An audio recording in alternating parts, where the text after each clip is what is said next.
Good afternoon and welcome to this, our second class, live and online in our Psych and Soc Review.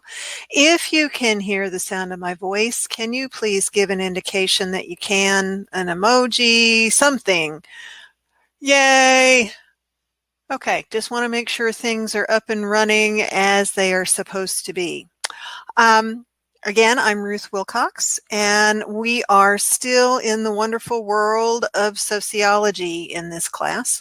Today, we're going to be talking about social institutions, demographics, social class and inequality. We're going to be talking about all of that in our first half. Then we'll take a little break and do an ICC passage together when we come back and finish up by talking about social interaction and culture. But first, we're going to do a little check-in about homework. How is it going for you? How are things working?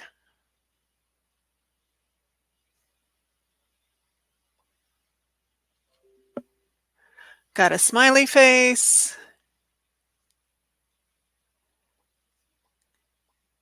All right. It looks like for some, things are going pretty well. Now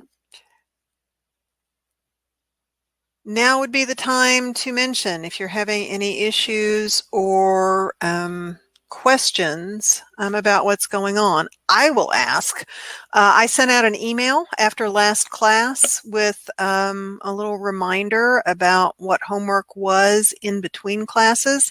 Can I see a show of hands or emojis or something? How many people got that email? Yay. Okay, super. Good to know that that is up and working. Thank you very much. Okay, so prioritizing things between practice exams and diagnostic exams. Well, here you go. If you have to prioritize them and time is at a premium, absolutely do the practice exams first. Diagnostic exams are good to let you know what it is you need to review further. Practice exams are going to give you more on the ground practice in simply going through the test. And that will help tremendously. So, if you want to be successful, you know that old saying, study smarter, not harder. Well, here you need to do both, right? So remember to space out your study time. We will probably see this lovely little diagram again when we talk about memory. So here's the thing, right? If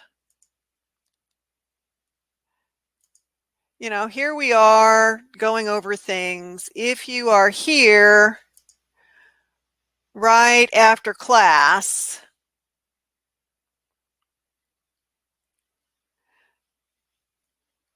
then the longer after class you go without looking at things, the more likely it is you're going to forget. But if you continue to review, the less you will forget, right? Spacing out that exposure. So next quiz, write down answers for each question.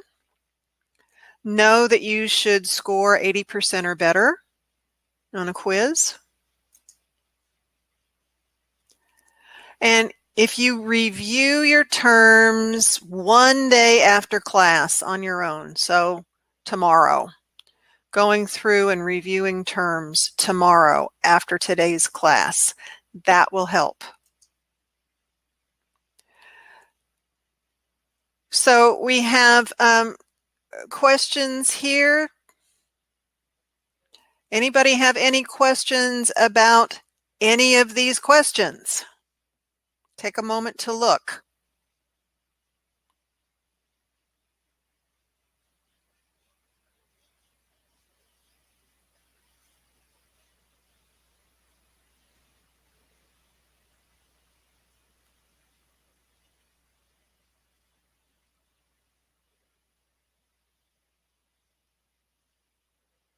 This would be an example of, if you've got questions here, it's a clue to go back and take a look at things in more depth outside of class.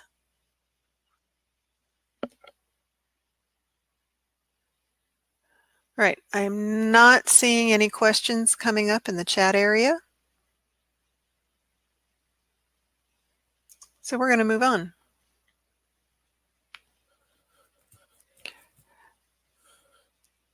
We will also see this terminology when we talk about learning and memory. Elaborative encoding. This is a memory technique, a memory strategy, where you relate new information to stuff you already know. So trying to make those connections will help you connect anything that's new now with what you already know, remembering that there's a lot of terminology. So making those flashcards, going over the terms, making sure you know what those are, and then integrating that knowledge is going to make it a whole lot easier for you to gain mastery over this content. All right, having said that, we're going to jump now into talking about social institutions. So what are they? Well,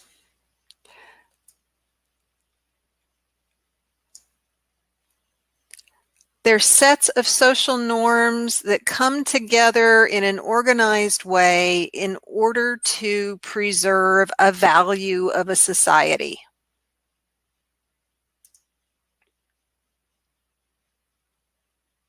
Right? They are there to systematically preserve that collective idea, that value, that ethic. And by doing that, that helps to guard against enemy.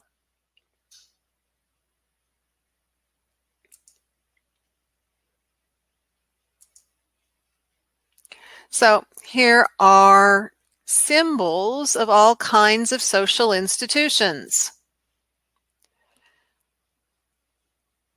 Education being one, family, religion, government, economy, and politics, and health and medicine. And gee, this happens to be all of the ones that we are going to talk about today. So let's start with education, right? It's often referred to as the great equalizer. What does that mean?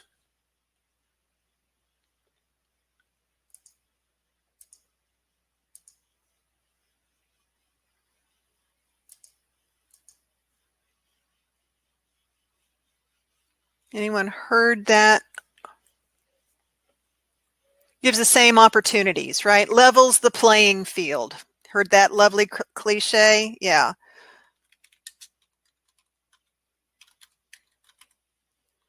Everybody has the same opportunity.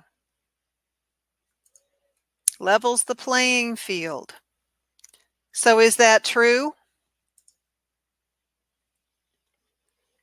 Yeah, no. Kind of emphatically, no. It's a great idea and it's a great ideal, but it just doesn't happen to work that way. Now, as an institution, the purpose of education is to systematically transmit knowledge, skills, and values from one individual or group to another.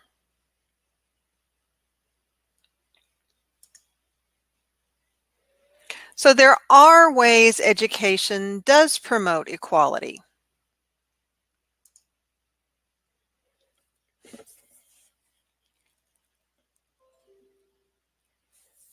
There's a negative correlation between the average number of years of schooling and income inequality. So in other words, the more education you have, the less income inequality there is.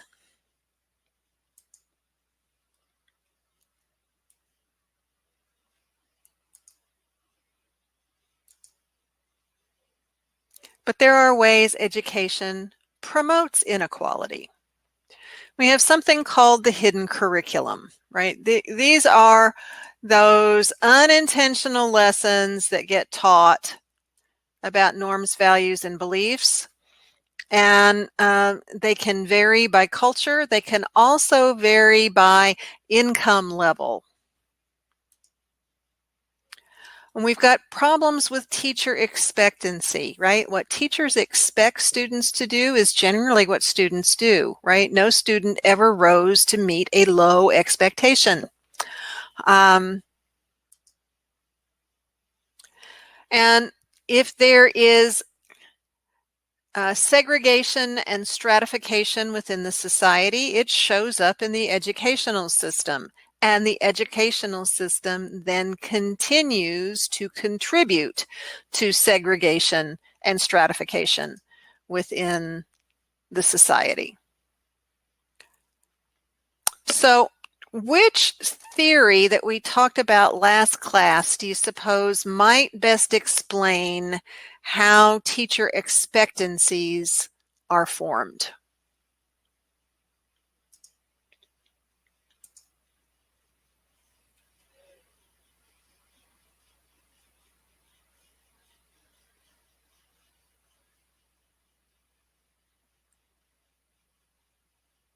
Possibly interactionism, SI?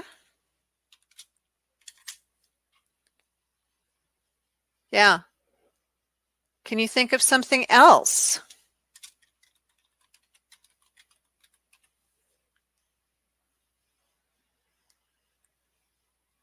Yeah, social constructionism.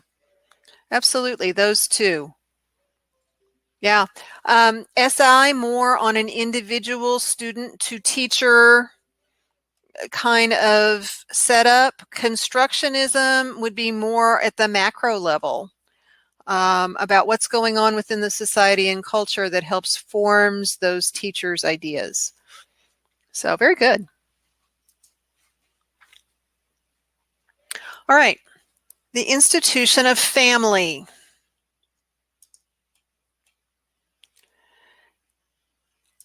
Sets what the socially defined set of relationships are among people. Things like birth, marriage, and adoption. How it is people are related to one another. So what do you think, which sociological theory might best account for the usefulness of family to the greater society?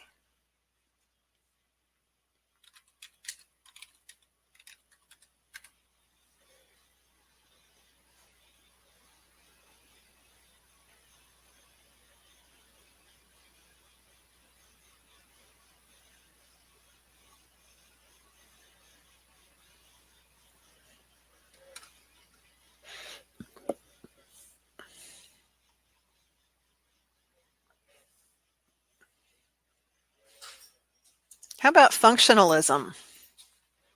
Is there something about the institution of family that helps to keep things in balance within a society and culture?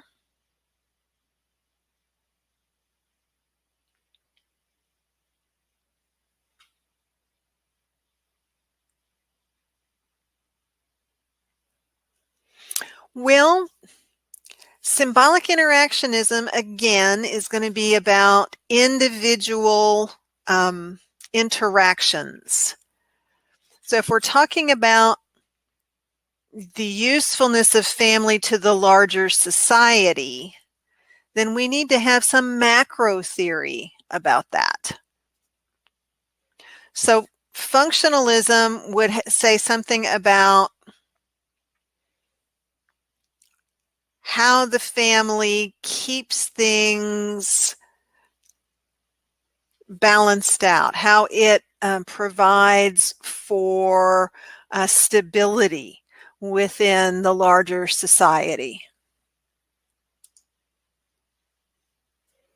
All right. Religion, as everyone I'm sure knows, is about those beliefs and practices that relate to what people consider to be sacred.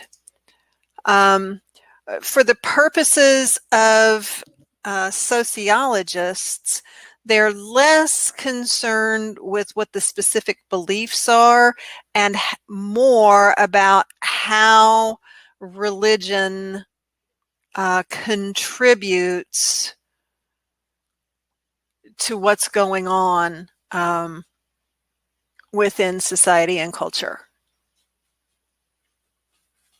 All right. So what do you suppose Durkheim's view of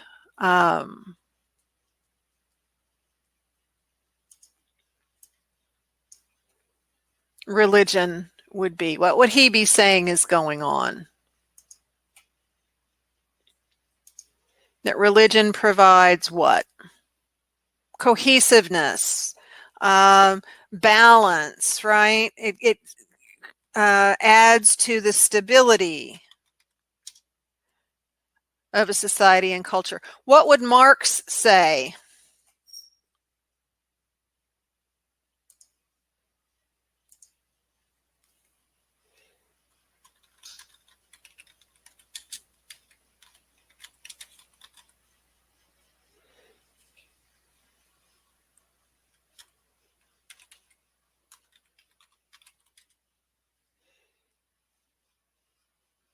Yeah, it's about power, it's about influence, it's about perpetuating inequality and competition, furthering the competition between the haves and the have-nots. Marx was famous for saying that religion was the opiate of the masses. You heard that before? That it's a way to keep the have-nots kind of under the thumb of the people in power.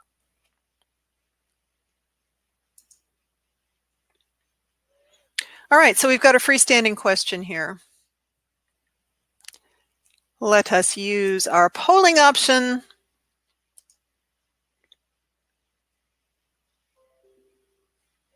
And please enter your answer.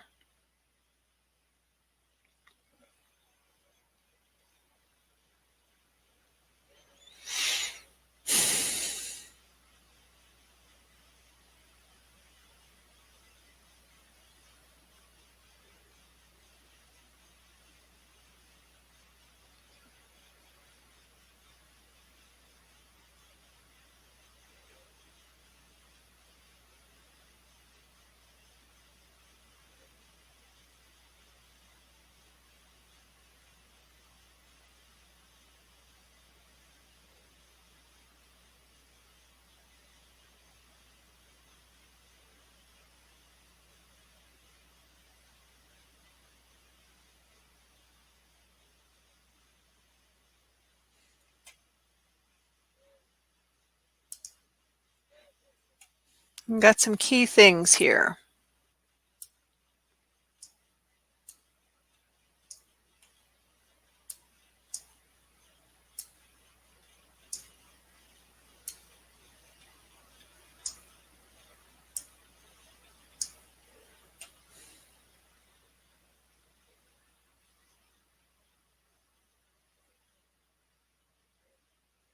So let's take a look at these polling results over in the chat area.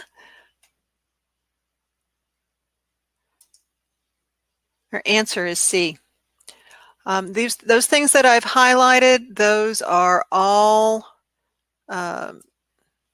parts of the definition of authoritarianism. Folks can't participate in selecting their leaders, but they do get to choose where they live and work. Leadership is extended over long periods of time and dictated by the military.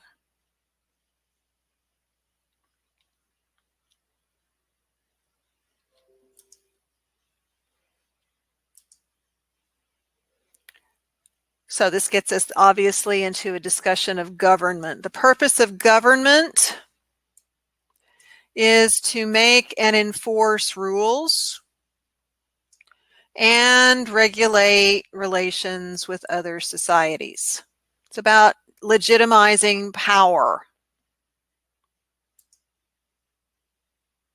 Right? The economy is about production, distribution, and consumption of goods, services, and resources.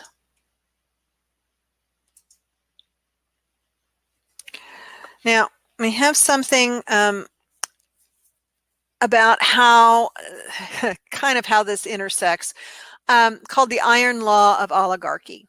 It says that organizations within a society and culture, even in the most democratic, the more complex that they become, the larger they become, the more concentrated power becomes to a select few. Hence, becomes oligarchic.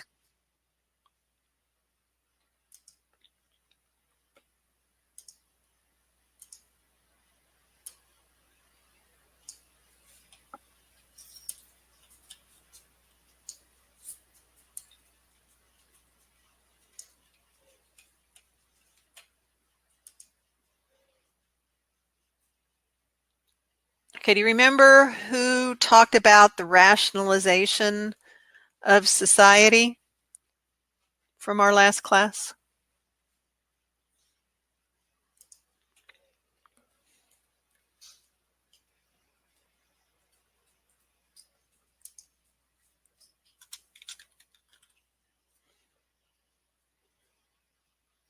Yeah, it's Weber. Very good. Yeah, Mead was about SI, right? Weber was the one that kind of tweaked Marx's ideas about conflict theory. And he says, as we get more and more complex, then we try to become more and more efficient. And that how people respond to inequalities and power and status, it's not just all about money.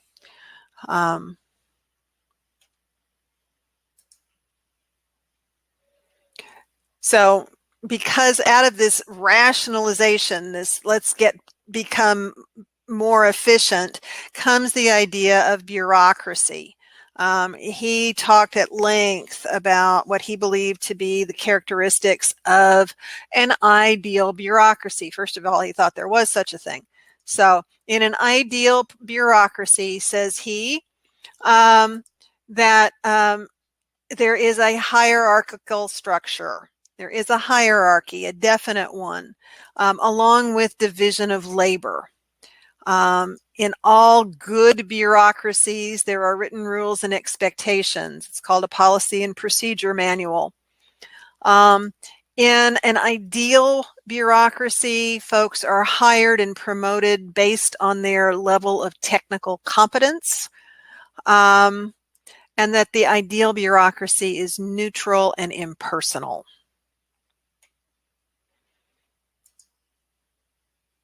We all know that the ideal is often very different from the reality, that neutrality and impersonality may sound great to begin with until you have to get in the middle of it and you have the problem that needs to be solved.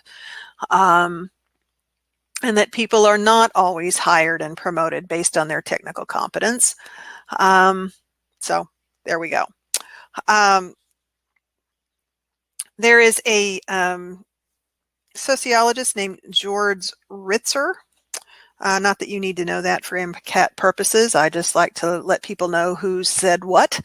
That came up with this idea of McDonaldization.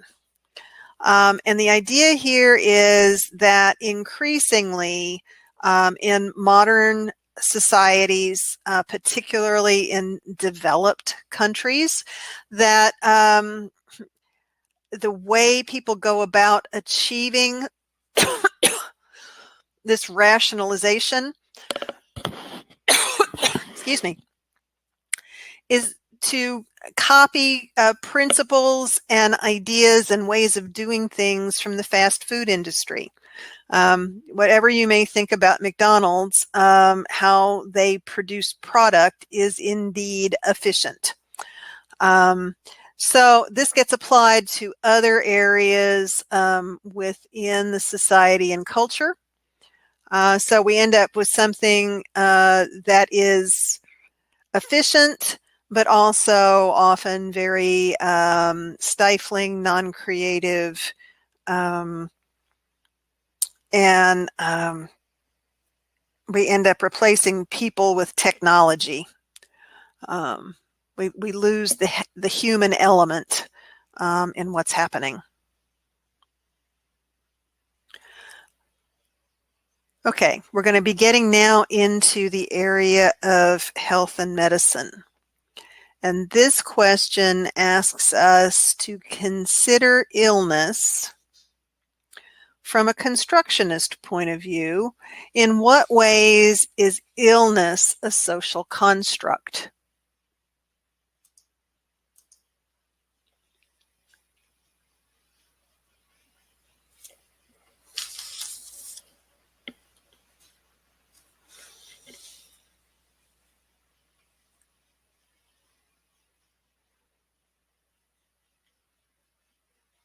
Yeah, what does it mean to be ill, right? Who defines that?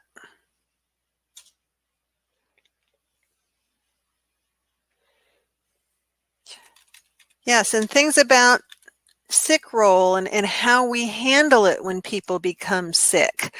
That becomes a social construct. And we are headed into talking about what you have just mentioned, Ms. Lauren, medicalization. Okay, increasingly we're seeing really interesting stuff where normal, what used to be called, considered normal human conditions get redefined and treated as medical conditions.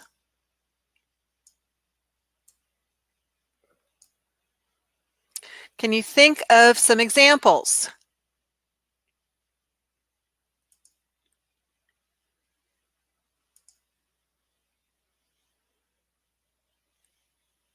Okay, depression. Phooey.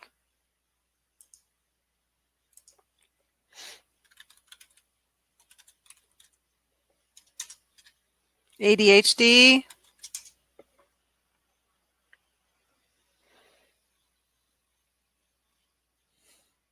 Anxiety. How about obesity? Addiction.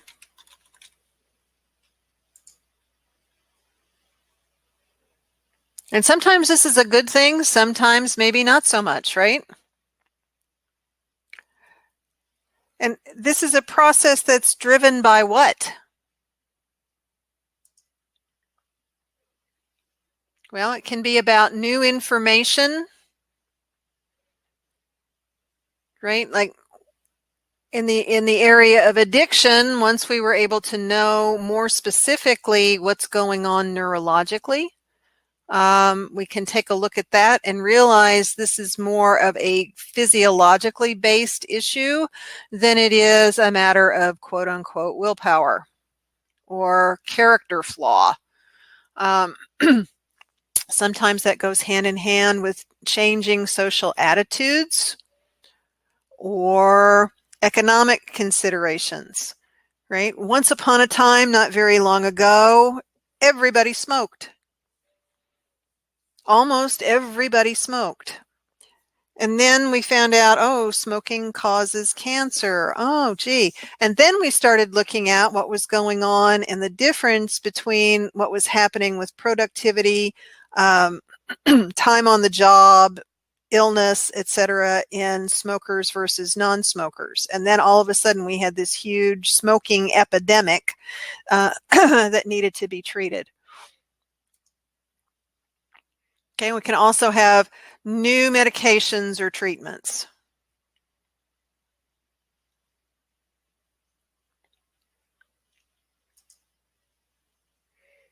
Getting into sick role, the idea of sick role and sick role theory, which we're going to do something with here in a little bit,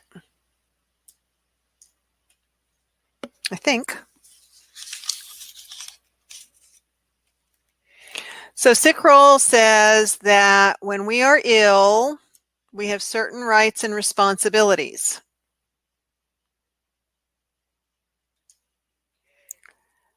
And society then kind of gives a free pass when people are ill if they can't fulfill their normal duties and obligations. They're kind of given a hall pass. Right? So a couple of rights that we have when we're sick is that we're exempt from those normal social roles and that we're not held responsible for our condition. But we are obligated to try and get well and seek treatment. So 2 rights, 2 obligations.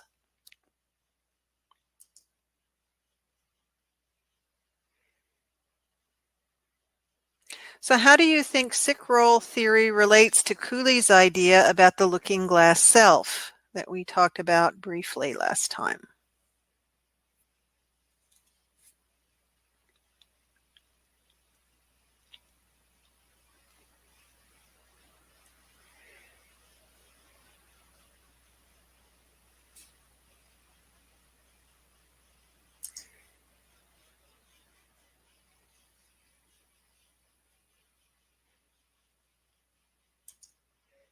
Okay.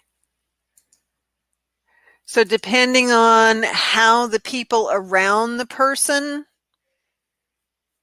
interpret sick role,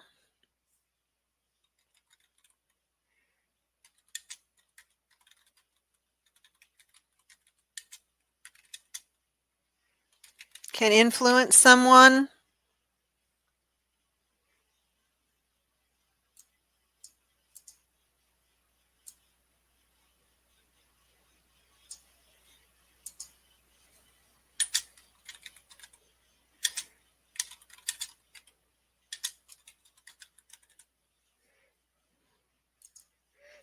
Right? Who it is that's defining sickness.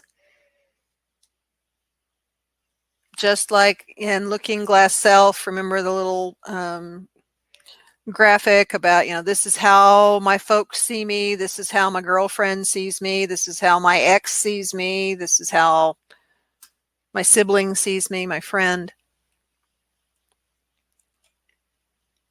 And it can be different than how the person themselves see themselves.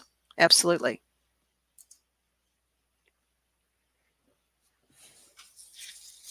Okay.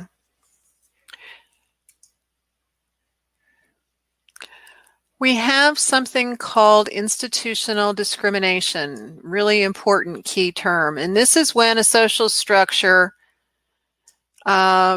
an entire social structure, not just an individual within a social structure, the whole structure itself engages in discriminatory practice, either against an individual or group.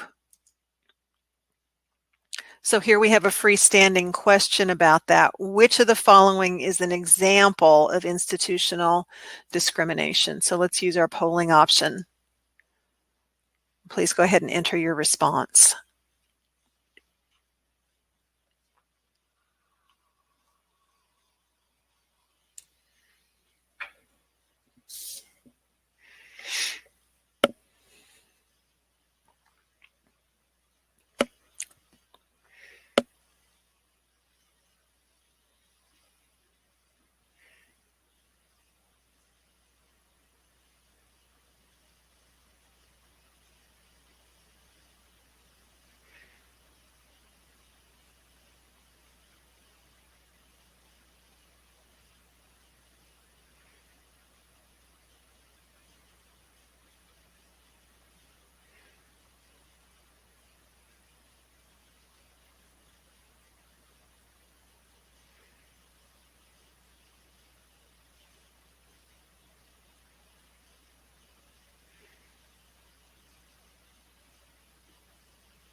This is always an interesting one.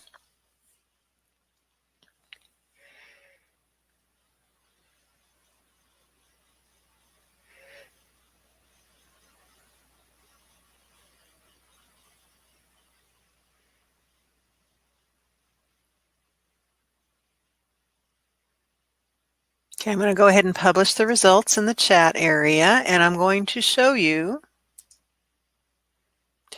that the correct answer is B. Now, let's unpack this and see what's up, why that is so.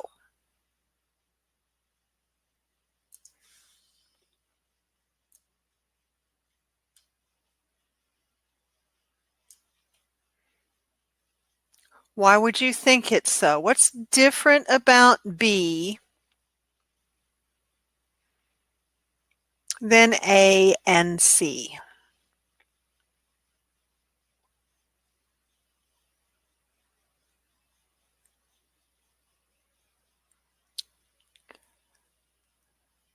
Right, we've got mention in B of a now illegal practice, which means now illegal means once upon a time it was legal. It was the social structure set it up, saying this was okay practice. Exactly. A doesn't say that that there was some specific policy or procedure that was responsible. It just shows this is what the medical records reflect. Something's going on. We've got more African Americans than whites receiving less than optimal care.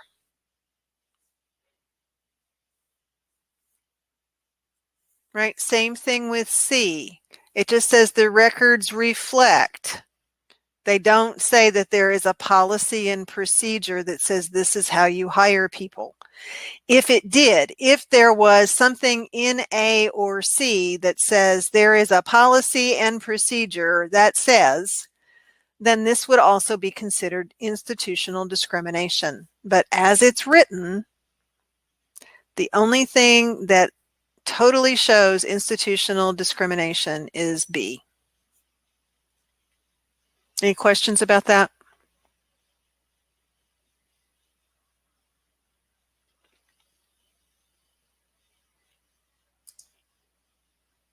All right, healthcare delivery. Well, we already know that there are tons of people involved in providing healthcare, and we've got some listed, right? We've got doctors, nurses, PT, OT people, therapists, all kinds of folks involved in this. But healthcare delivery also gets to the issue of the difference between availability and accessibility. With availability, we're talking about, is the stuff even there? Is it present? Is it available? With accessibility,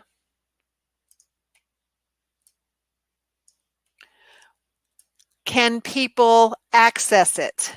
Can they get to it?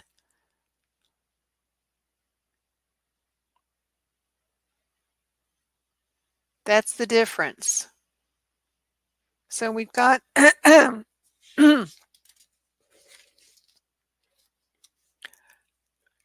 some little questions here to help us sort this out. We got a poll open right now. So somebody's seeking a lung transplant and put on a waiting list due to lack of donors. Is that an availability issue, an accessibility issue, or both?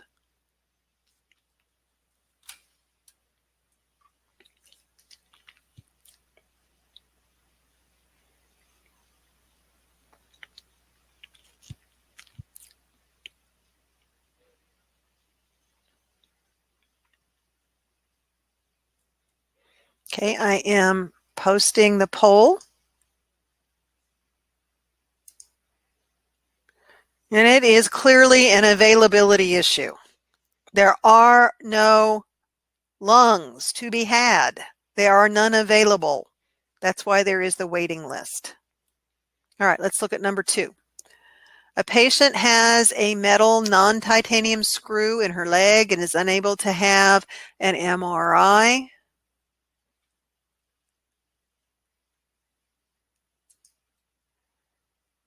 Even though it would be the most effective thing for her. So is this an availability issue, an accessibility issue, or both?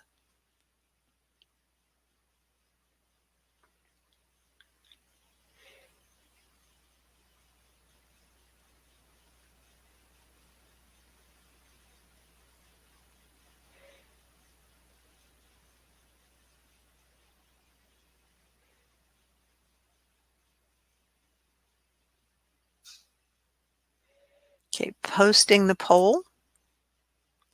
And the answer here is that's an accessibility issue. The MRI is there, she just can't use it because of what she's got going on in her leg. Okay, third one.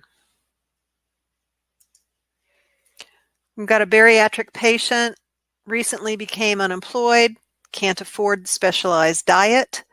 He also does not drive. There's no supermarkets within 5 miles of his residence. Is this an availability, accessibility, or both issue?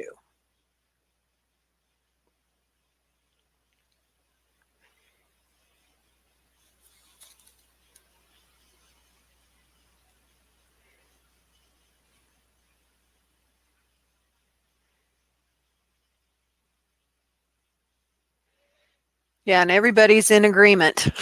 This is a both. And you are oh so correct.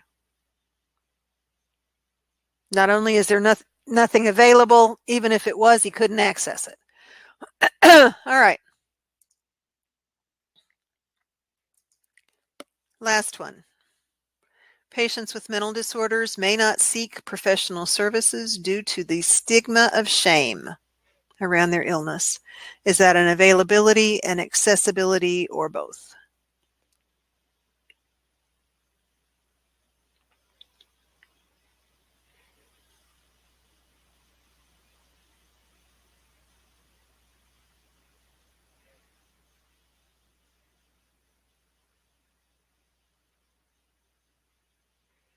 And here's the polling option. And again, you guys are oh so correct.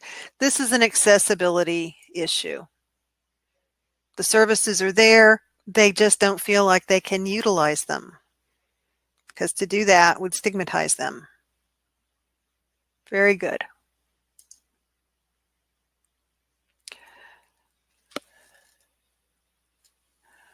Okay, when lungs become available, that would be correct. That would be correct. When lungs become available, when there is one, then it goes to the person higher up on the list. So, and then in that sense, it is a both issue. But the reason the list exists in the first place is because there's an availability problem.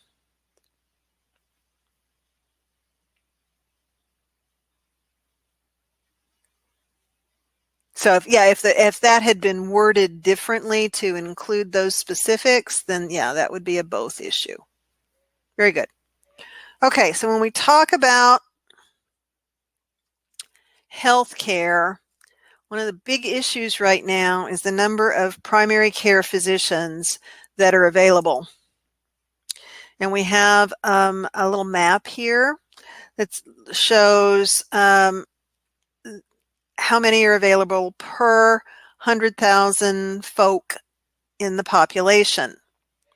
So we have some areas in the country, specifically Washington State, Massachusetts, and Vermont, that are significantly higher. There are more primary care physicians there per 100,000 people. We have other areas in the country where that's kind of the average. And then we have areas of the country, namely Nevada, New Mexico, Texas, Arkansas, Mississippi, and Georgia, where the numbers are significantly lower than the national average. Now, here's the thing. They say the national average is 46.1.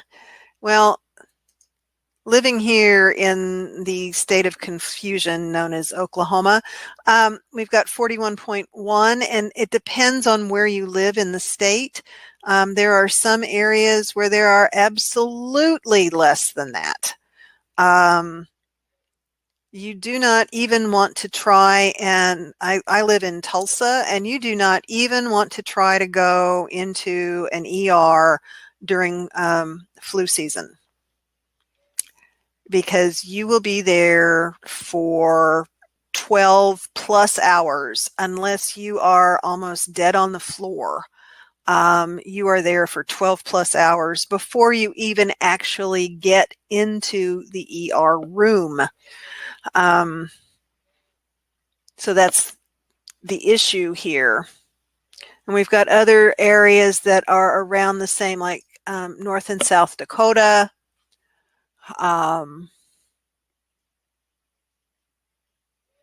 Certainly Arizona, Montana, Wyoming. Pretty dicey. Here's South Carolina. That's pretty low. And I'm not quite sure why DC is not significantly higher. I think we got some issues here with our little graphic. Okay. So part of what the Affordable Care Act was intended to remediate was the number of people that are with and without adequate health insurance in order to help them access available health care. There are a number of states that opted out.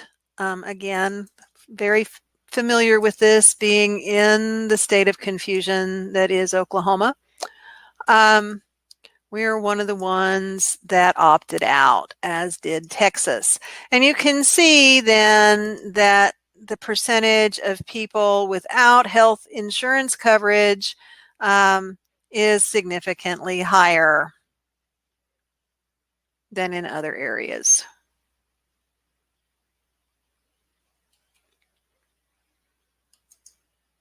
Which then limits accessibility. So, does the social institution of healthcare contribute to the dynamic equilibrium of the United States? What do you think?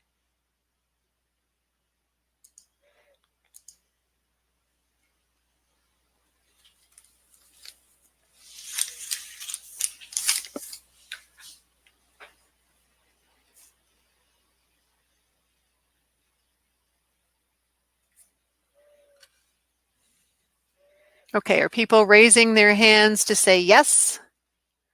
Or just raising your hands because you have a question?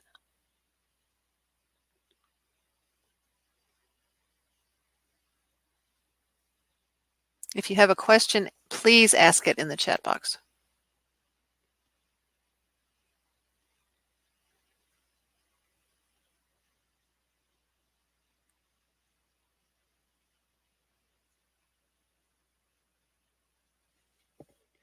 All right, we got some folks saying yes, that it does contribute to the dynamic equilibrium in the United States. How do you think that works? And I do see I missed a comment from earlier. I'll go back and address that, Lauren.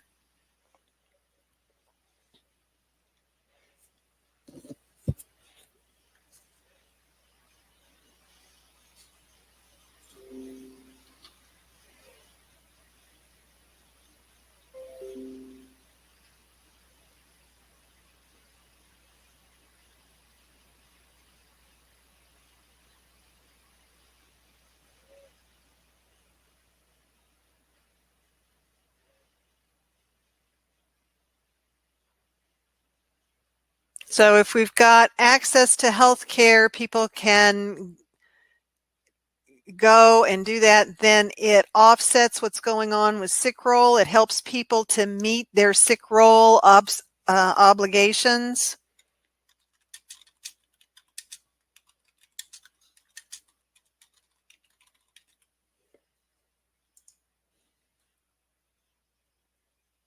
which is a big deal. There was a question earlier about the issue with the MRI. It doesn't matter how many MRI machines are available. If you have metal in your leg and they're wanting an MRI of your leg, that you can't get it. You cannot have metal in an MRI machine. So that's an accessibility issue.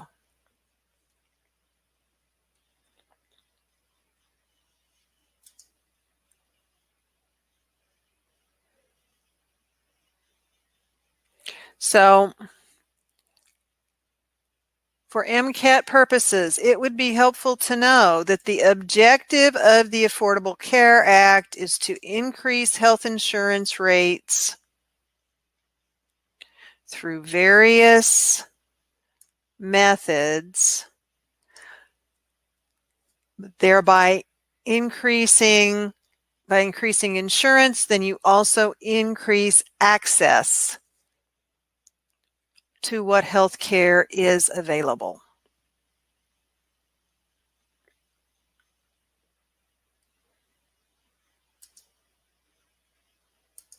Okay. Some more terminology. Social epidemiology.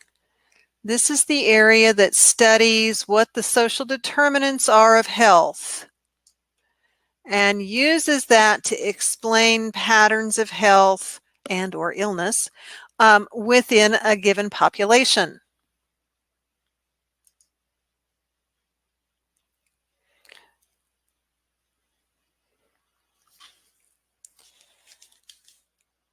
So there are some specific features of societal conditions that affect health.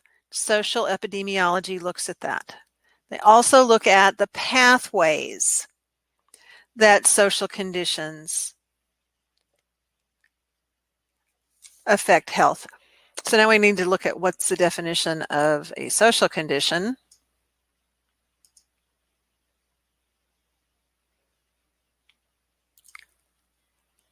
This is things like food, drug use, access to quality education, unemployment, crime rate, access to health care. Those are all the determinants of health. When these things are favorable,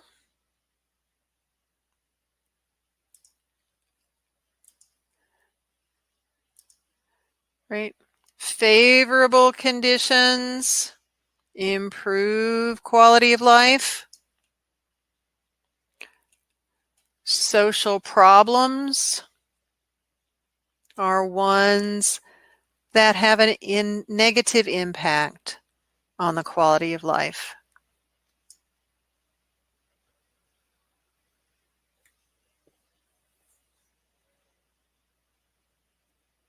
And when we're talking about social factors, one has to do with social contact.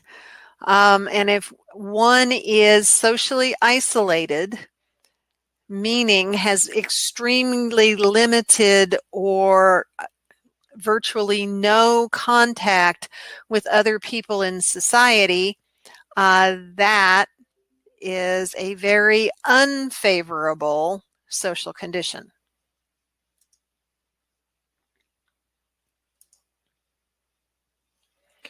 Okay. So social epidemiology also takes a look at something called the socioeconomic gradient in health.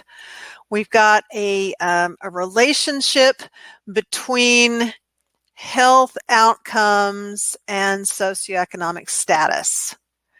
As socioeconomic status increases, so does health outcomes. As socioeconomic status decreases, so does health outcomes, which means we have what kind of correlation going on here?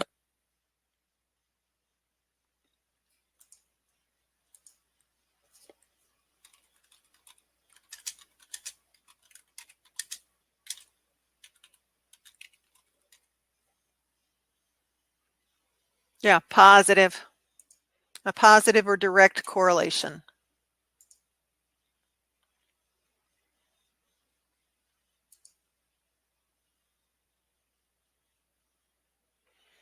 Okay, now it's not simply if you're rich, you've got better health. And it's not about if you're poor, you have bad health. You're going to have probably be less healthy than someone much higher up. However, you can be living and have a lower income level.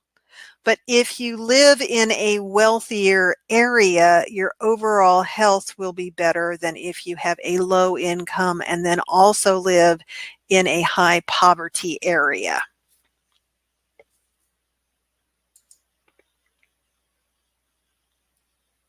Here's what I just said. Poor people living in poor neighborhoods have poorer health. Poor people living in more affluent neighborhoods have better health.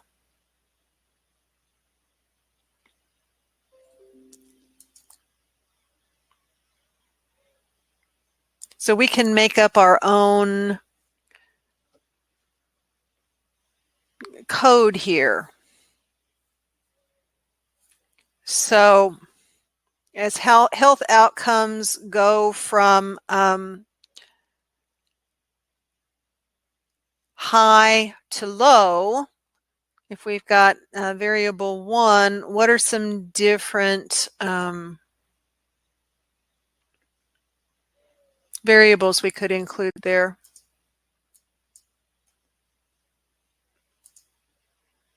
What might the blue, dark blue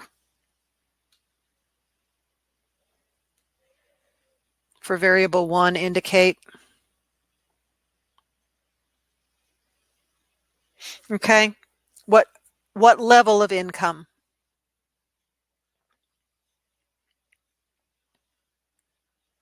Yeah, high, right?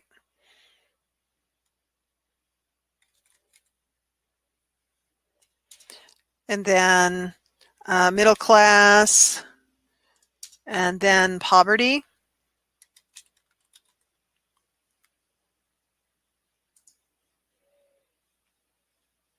Which then illustrates the point that as income decreases, so does healthcare outcomes.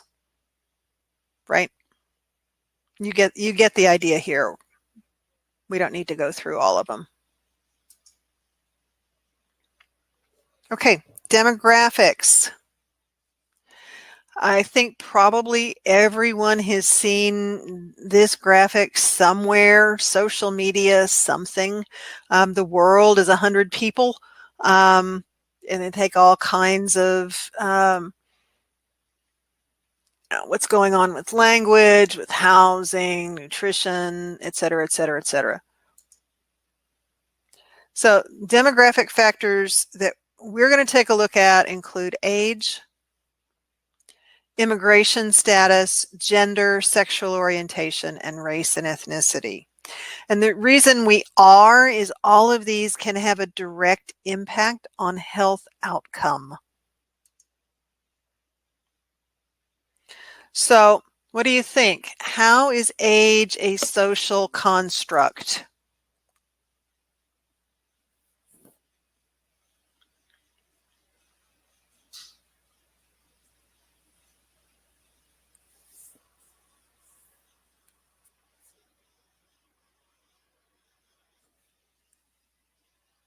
Childhood versus adulthood.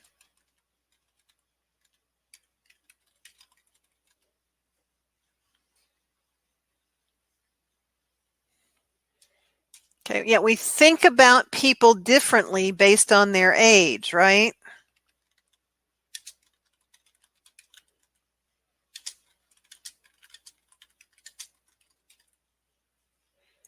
Right? In a lot of societies and cultures, age determines how we treat people. Right, we've got different expectations of people based on age.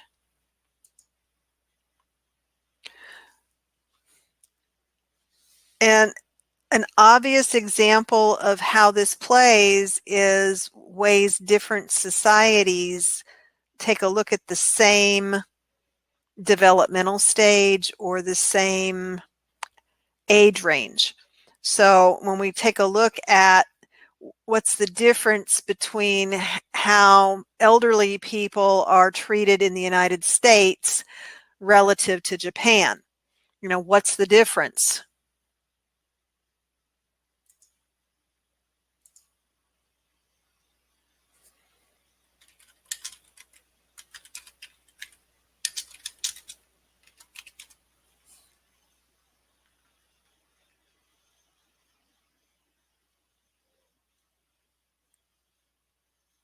Absolutely more respect in Japan.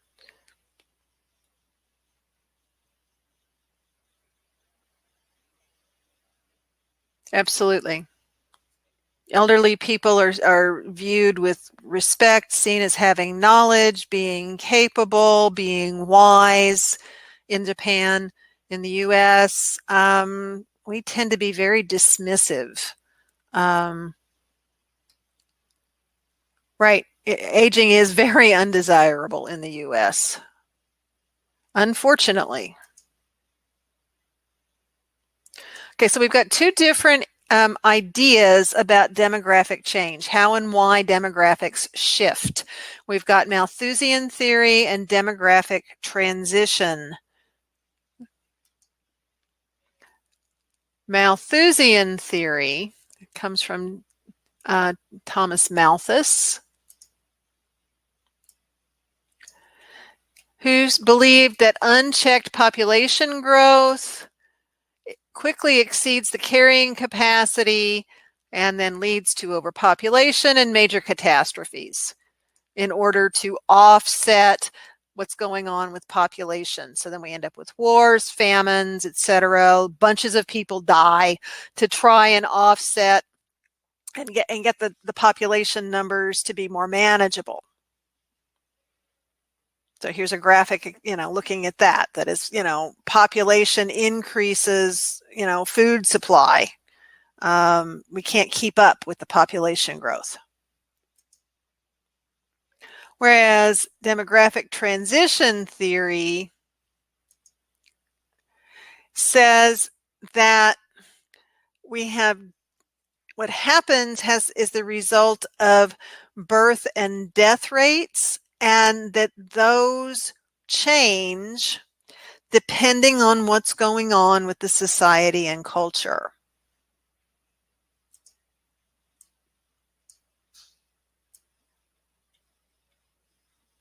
And that we have shifted from high birth, high death rates to low birth and low death rates. And that's what we're currently in many developed countries, that's what we are seeing currently.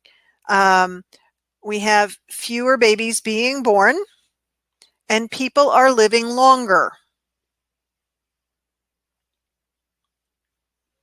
So we go from a population curve that looks like what's happening in stage 1 more to what's happening in stage 4.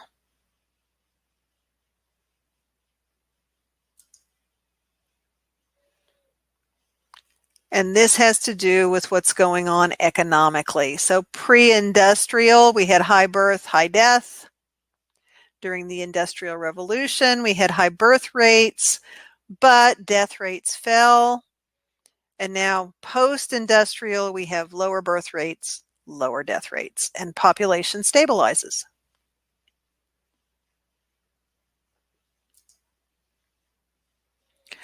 So we have this freestanding question. Use the polling option, please.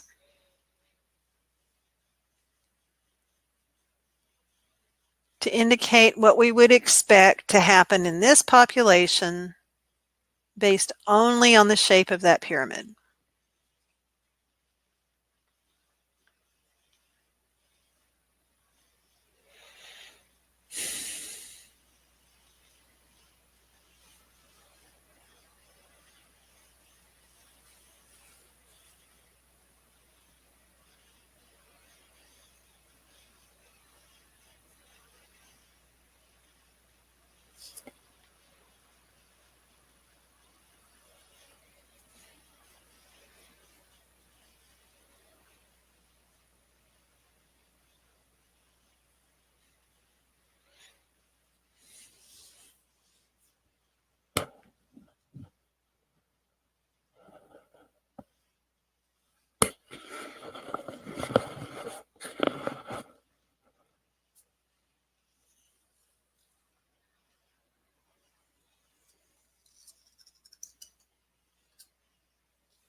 Okay, going ahead and publishing this poll in the chat box. We can see what our numbers are. And our answer is indeed B. Based on this pyramid, this is going to tell us that the overall population is not likely to change. We've got very low death rate. A lot of, very few older people. Equal numbers of men and women. And the shape of the population curve very much looks like stage 4.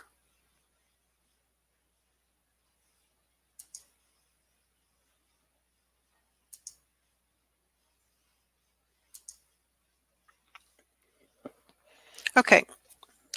This slide just simply gives us a look at what's kind of happening globally with population growth. That we can say we have areas of the world where population growth and decline is like huge.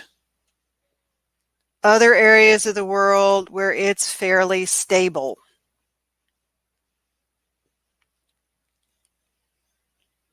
Little change.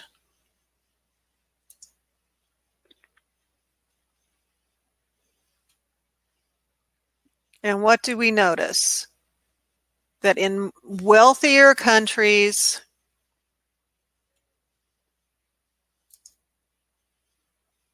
yes, Europe, Iceland, a lot of Asia,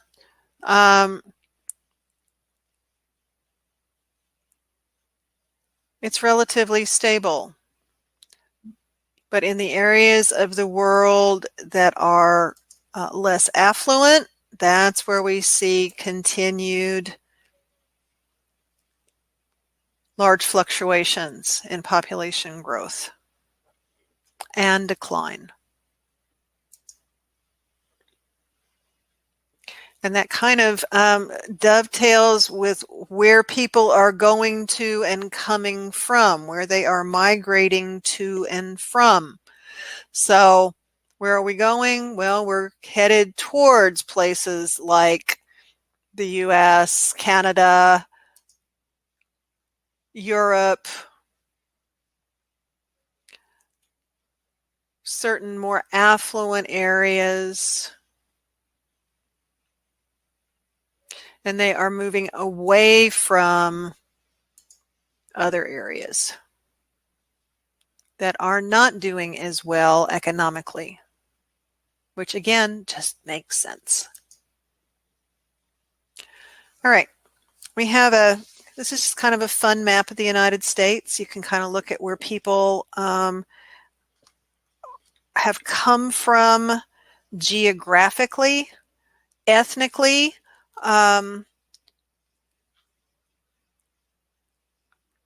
See centers throughout the United States of particular ancestry from particular ethnic groups.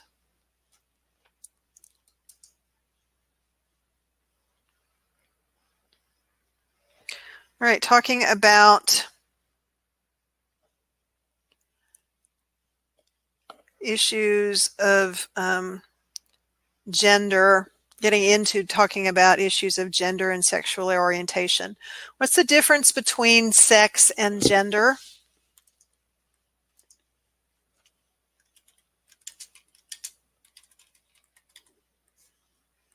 Yep, sex is biological. Gender is what?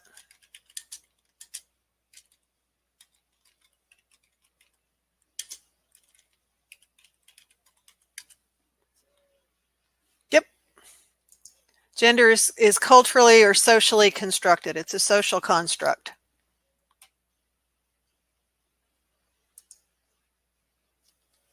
Right, so sex has to do with what your body parts are and what your genes say. Gender has to do with what the society and culture says you should be doing based on that biology. So one way to take a look at what's going on with gender identity is to understand the combination of what's happening biologically and how people identify regardless of their biology. So biologically female means you have no SRY gene, right? If you have no SRY gene and you identify with a woman, then you are considered to be cisgendered. If you are biologically female but identify as a man, you are considered to be transgender. If you are biologically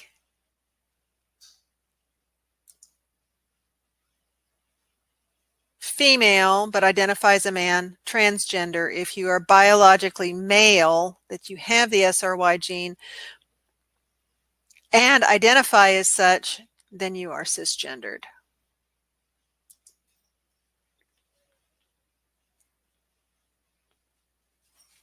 Okay, people are considered to be transsexual when they identify as another gender and wish to transition to be that gender. We have people who are born as intersexed, meaning they have ambiguous sexual traits.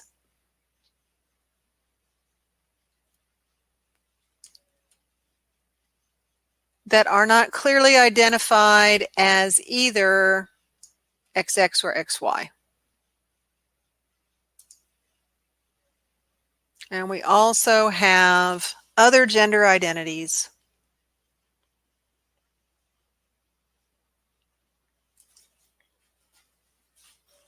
Sexual orientation, then,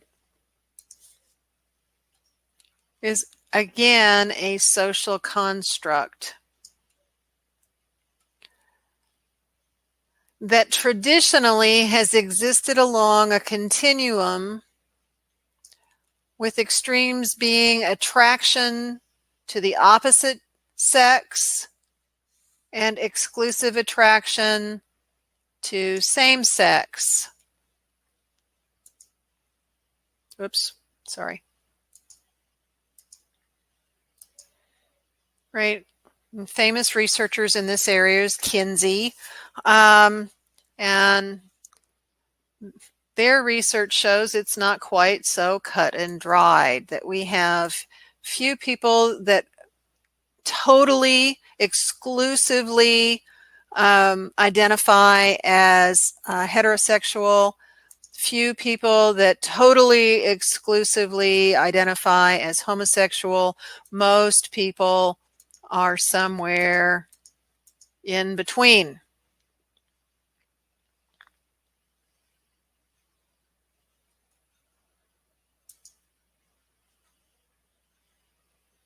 All right, more demographics, race and ethnicity. We're going to take a look at some similarities and differences between race and ethnicity. Right now, we're taking a look at some demographic information that shows what has been reported in 2015 in the United States.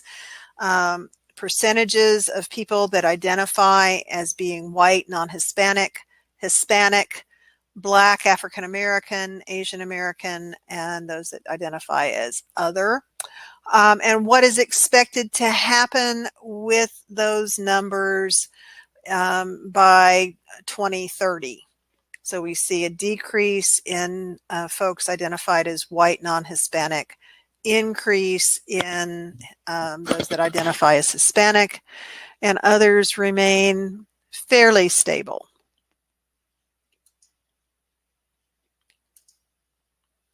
So, definition of race is when people are subdivided into populations or groups based on physical characteristics.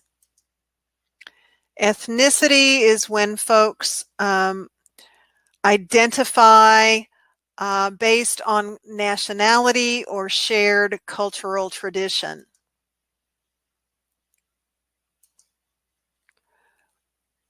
Racial characteristics are from a shared genealogy, usually due to geographical isolation. Ethnicity is more about a belief in shared genealogy, whether it's actual or not.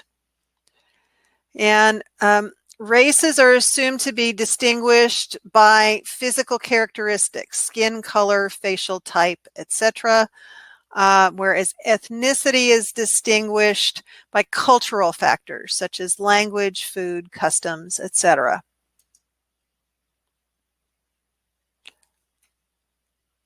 All right, polling option. Please enter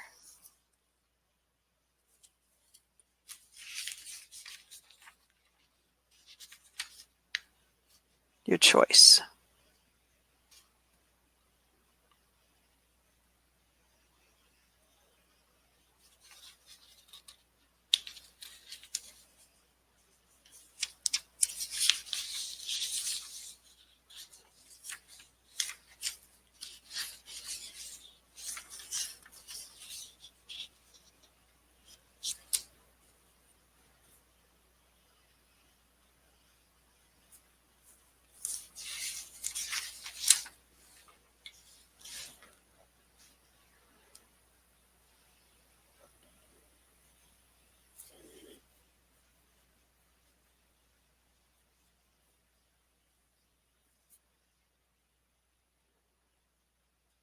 All right, publishing polling results. Looks like the majority of people selected answer B, which is indeed the correct answer.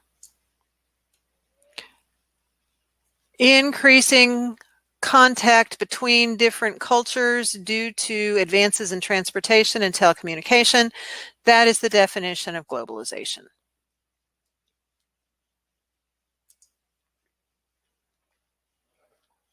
All right. When it comes to demographics, we have an interesting phenomenon that occurs called residential segregation. And we have an example here of Chicago, one of the most ethnically segregated cities in the United States. So we can see that the red dots represent white neighborhoods. The kind of bluish, purplish dots represent black neighborhoods. The golden dots represent Hispanic neighborhoods, and there is a very small concentration of light blue dots, as those are Asian neighborhoods. So when we talk about residential segregation, we're talking about physical separation of groups into different areas. And typically that's along the lines of race, ethnicity, or socioeconomic status. When we do this, we end up with something called environmental injustice. What happens is low socioeconomic status and minority groups tend to be and live in areas where there are more environmental hazards and toxins. So if we are looking at Chicago, where would we expect that there would be more chemical waste treatment plants?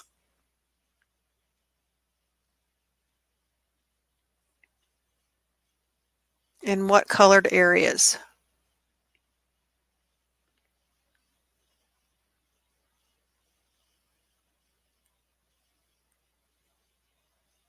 Yeah, pretty much anywhere except red, right?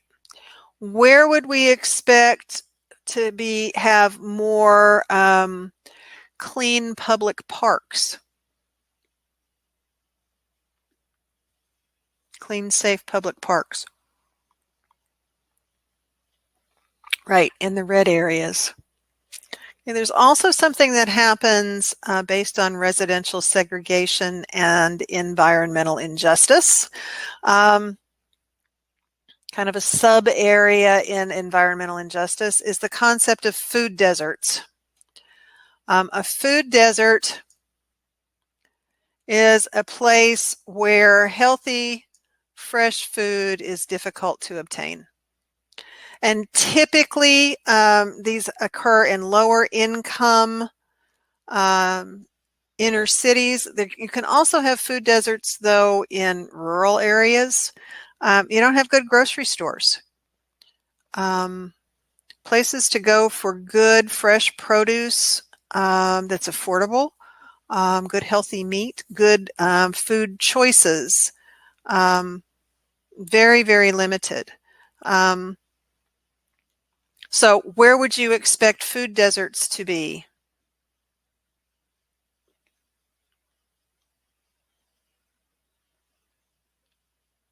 In Chicago. Yeah, anywhere but red. Yeah.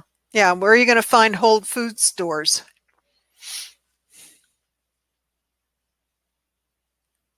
Yeah, red only. Yep, you got it. All right, the difference between prejudice and discrimination, right? Prejudice is a preconceived judgment. It is a belief. Discrimination, whoops, it's not what I meant to do. Discrimination, there we go, is a behavior. It's biased treatment of someone or a group of people based on their group membership. And people have a tendency to segregate themselves in terms of the same group with which they identify.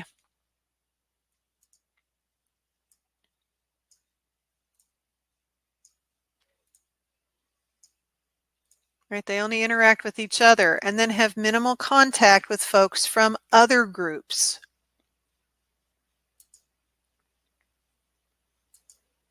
Socioeconomic status, another demographic variable. It's a combination of education, income, and occupation. It can also be defined by power, property, and prestige.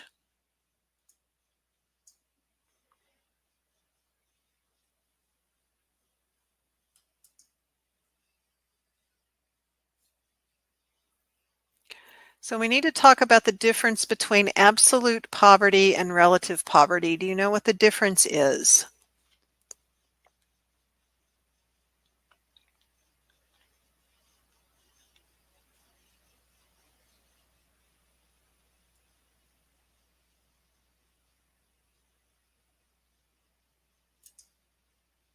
Well, absolute poverty is the inability to secure basic necessities of life.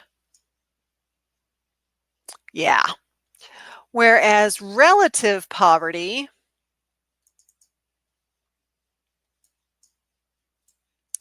is about meeting the average standard of living in your particular society or culture.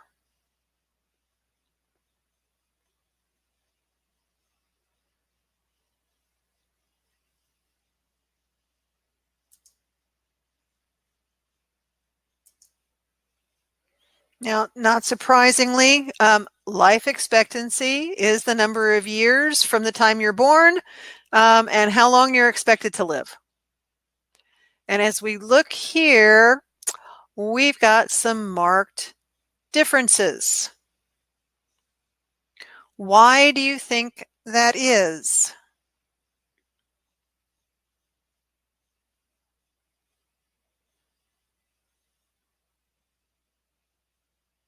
Where do you suppose the high life expectancy areas are?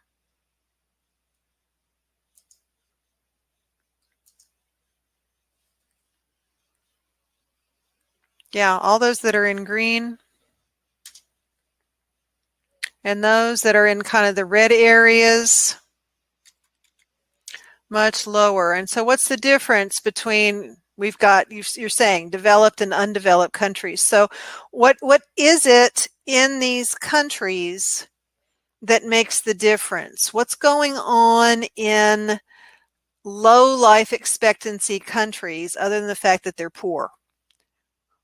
What contributes then to low life expectancy? What kind of necessities?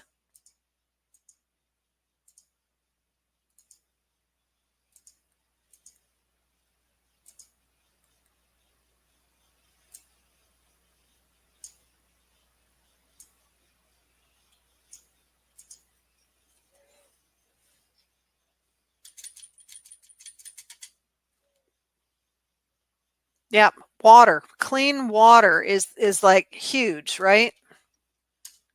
Healthcare, food, basic stuff. But clean, potable drinking water is like huge, huge, huge, huge.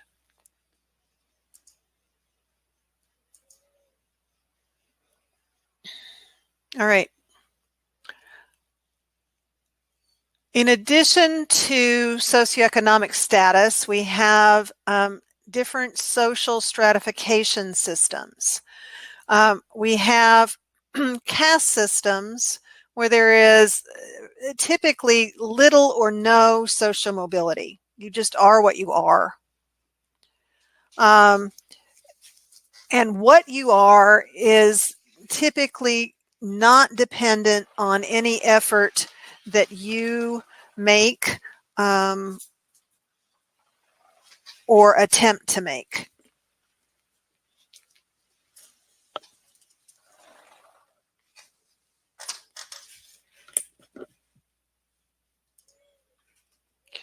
In other words, your status is typically defined when you're born. Okay, whereas in a class system, there is some degree of social mobility.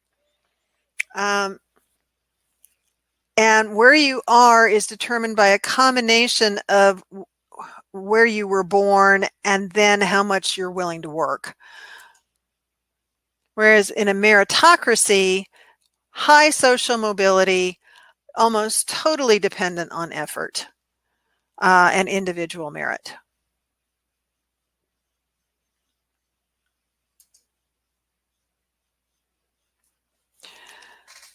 So social reproduction is the concept that says that this is what it's called when social inequality gets transmitted from one generation to the next.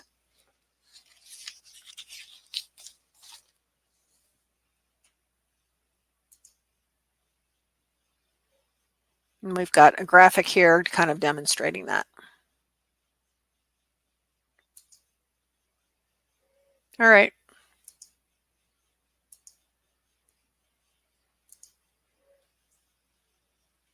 Again, using our polling option to answer this freestanding question, please.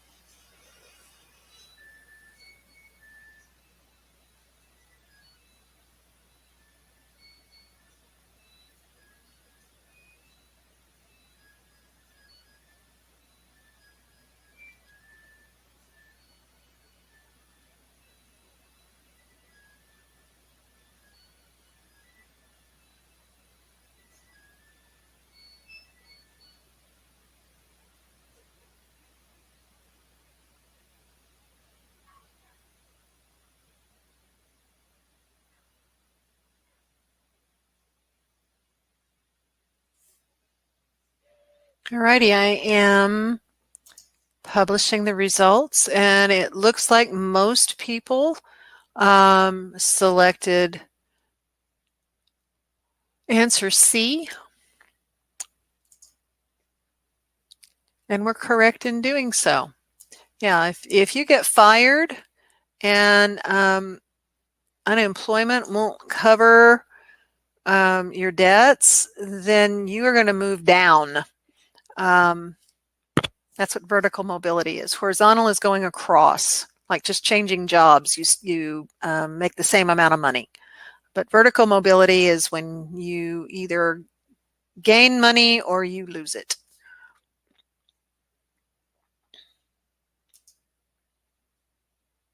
So we've got some determinants of social mobility. One of those has to do with your stuff, physical capital, your money, property, any kinds of monetary assets or things that can be exchanged for money. Another is social capital. This is your connections, your social network. And finally, cultural capital. This is stuff that society values, things like education. That's considered cultural capital.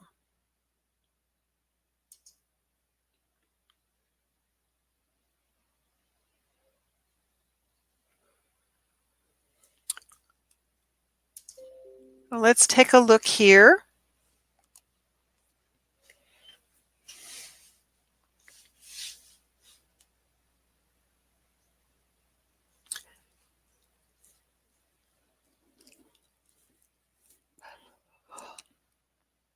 All right, this is an enough, not least question. So you're looking for the answer that doesn't fit.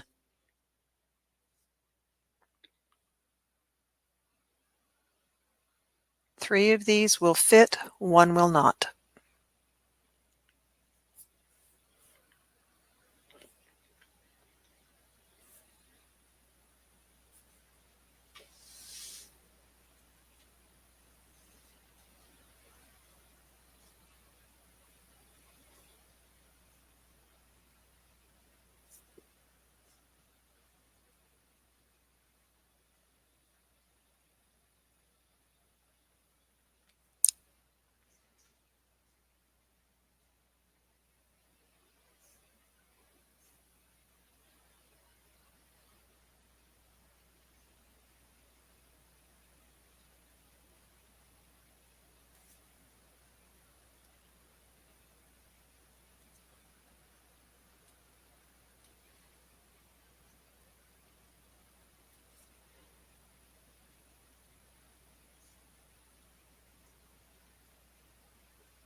All right, so let's go ahead and publish these results and go through it together. I'm going to show you how we do an enough, not least question.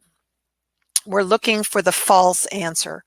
So A says there's a growing income disparity between the bottom third and middle third income earners. So if we take a look, here's bottom third, middle third, between this green line and the black line. Is there an increasing disparity over time between those two groups? Yeah, there is. So that's our true answer. In 99, new legislation closed tax-exempt loopholes utilized by top executives. So here we go. Here's the top line. Here's the top line. We got a huge increase up here till it looks like 99, and then a drop off. So does this figure support this claim that these closed tax loopholes could explain what's going on with this drop-off in income.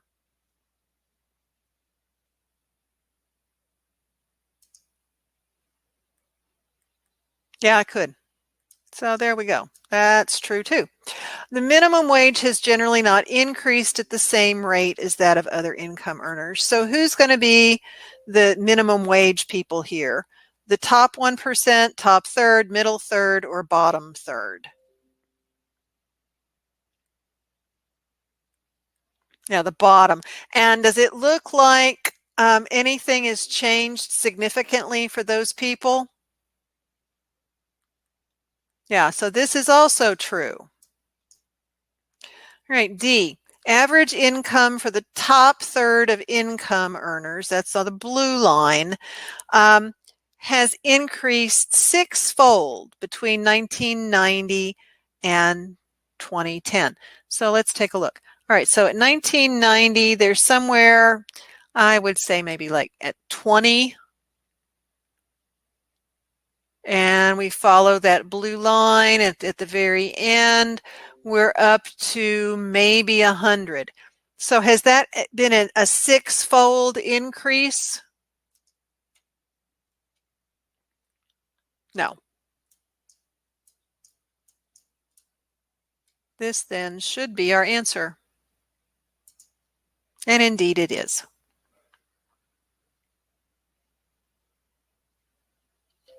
Okay. All righty. It's time for us to take a break. It may feel like it's more than time for us to take a break. We're going to go do that. We're going to take 10 minutes. So let us be back. Let's just make this easy. I have 2:39 after the hour. So let's be back at 50. 50. That would be 10 minutes, 11 minutes. All right. All right. See you in 10.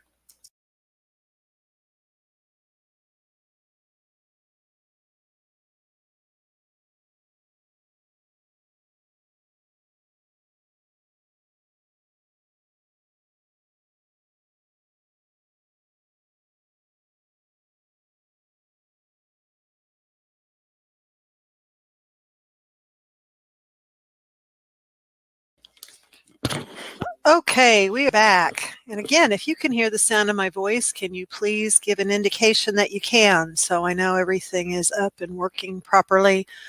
Super. Yay. Okay, thank you guys very much. All right, we are going to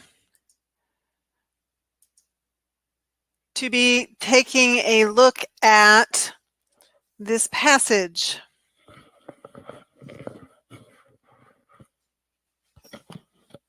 And we're going to do this today. You're going to get a chance to do the mapping and question answering on your own first. We see here that there are 6 questions here, so that means we want to try and keep what you do with this passage to under 9 to 9.5 minutes. Means a couple of minutes for you to outline, and then another 6 to 7 minutes plus to answer questions. So I'm going to go ahead and I'm going to keep track of time on my side. We're going to start. You can go ahead and start to map your passage now.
All right. First question. Keep track of your own answers. We're going to come back and do these all together in a moment, but you can go ahead and start now.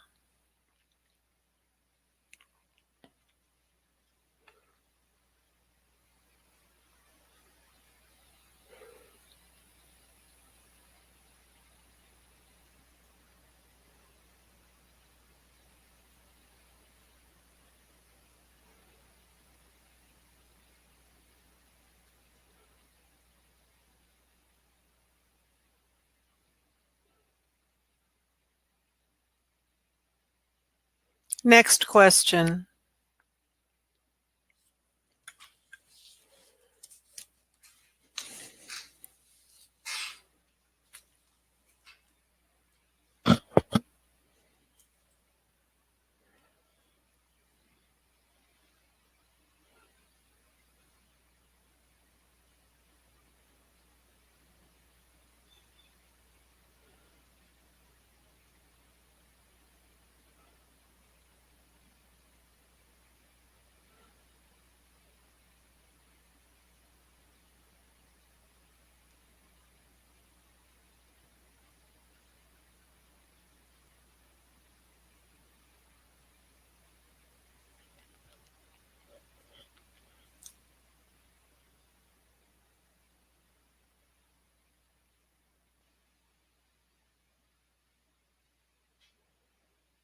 And next question.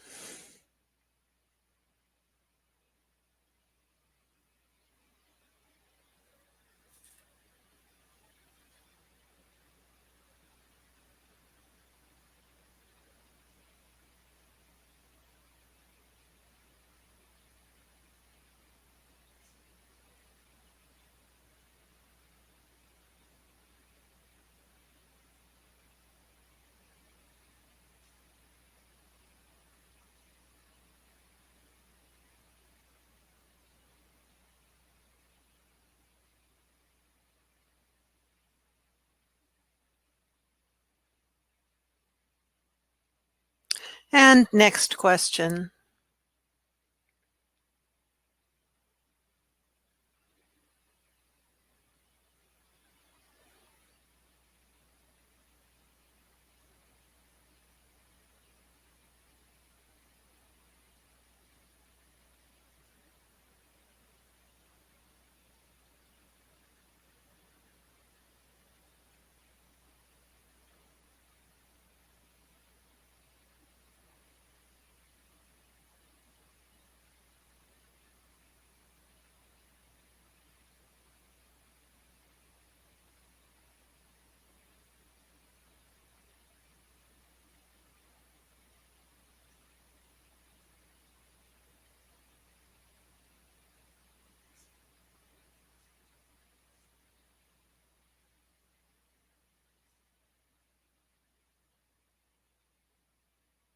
And next question.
And next question.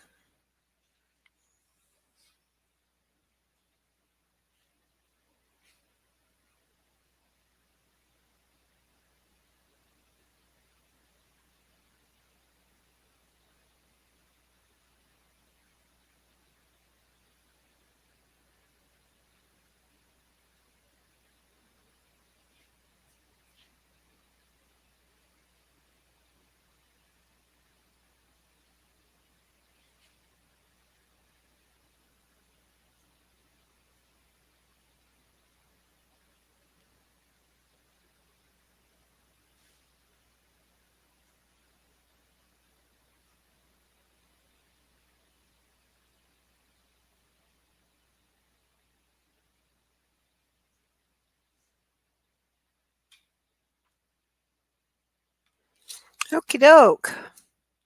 How was that, guys?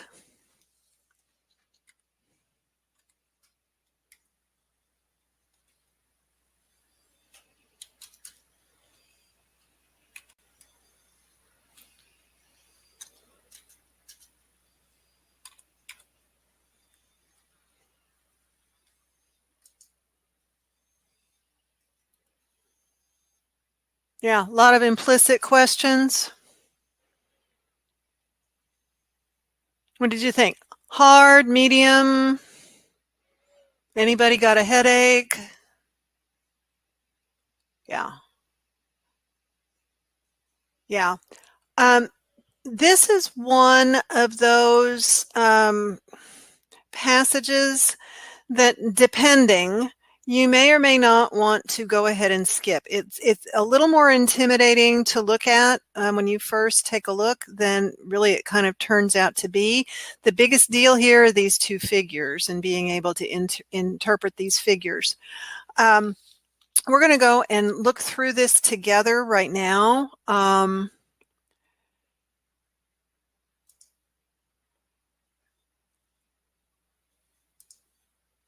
Here in just a sec, and start to outline. Okay, so we've got disparities in preventative health care, racial and ethnic minorities for 2 reasons. Less preventative health services and lack of adequate health coverage. So then when we go over to our note area, remember I am having to use my typing function instead of just writing because my tablet is not working. So we've got healthcare disparities and ethnic minorities.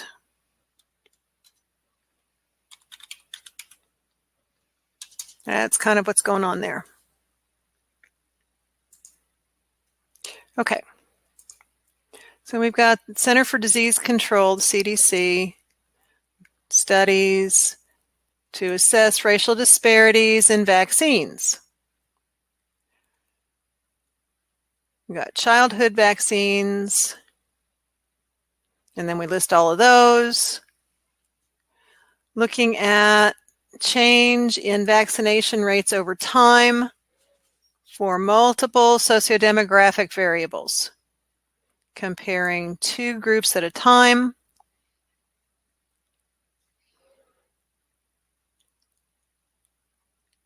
Vaccine coverage disparity is the difference between vaccination coverage among 2 different SD groups. And we've got analysis, significant decrease in disparity reflected in figure 1.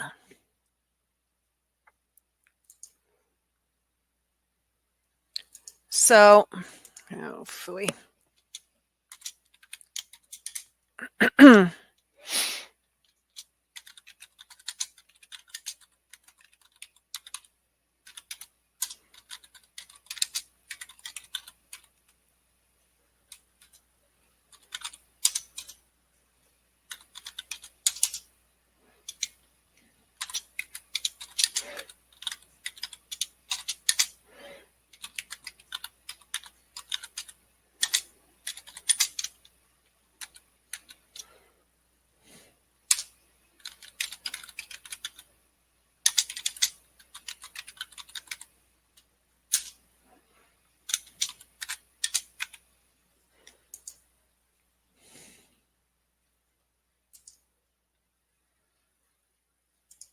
Then paragraph 3, we've got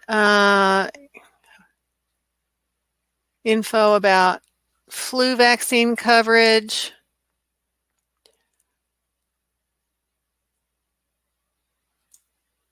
figure 2, coverage lowest among non-Hispanic Blacks.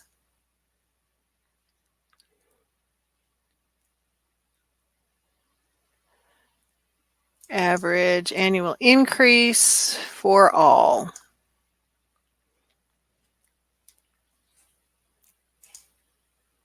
So now we've got another study.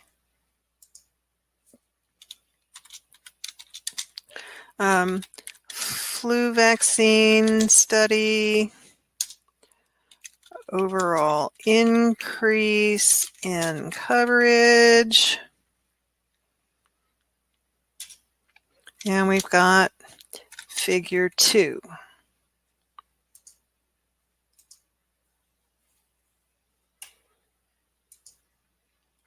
All right, this first question. Do we need the passage to answer this question? No. So it's a memory question.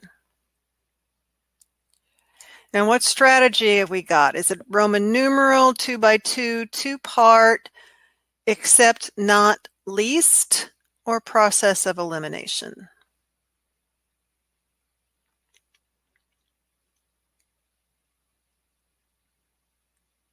Yeah. No, it's an except not least, because we have the word not right in the middle of it. We're looking for the one that issue that doesn't exacerbate disparity. So when we go through here, would a food desert be something that would exacerbate preventative health care? Yeah. Would residential segregation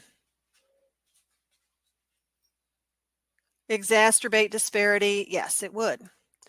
Could socialization exacerbate disparity in preventative health care?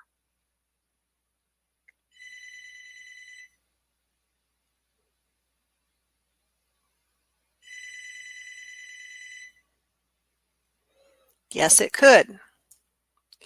Would programs to get more underrepresented minorities into med school, would that exacerbate disparity? No. So there is our answer. Okay.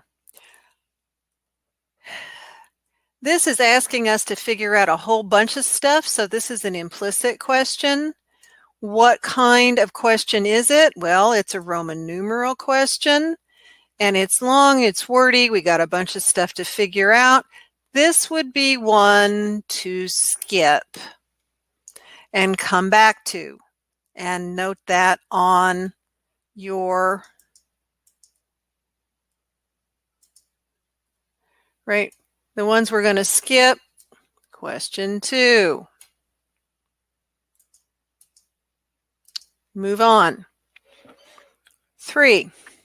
Says, which of the following can be concluded about vaccine coverage? Well, we've got the figure. It's asking us to look at the figure and figure something out. So that's an explicit question. And this is going to be a process of elimination. And it's one we would go ahead and do. So, is the disparity between white and black children narrowing? So we come over and we look. And here we've got characteristics, white, black. We've got a negative correlation. That means, yes, it is narrowing. So that could be our answer. Is the disparity between white and Hispanic children widening?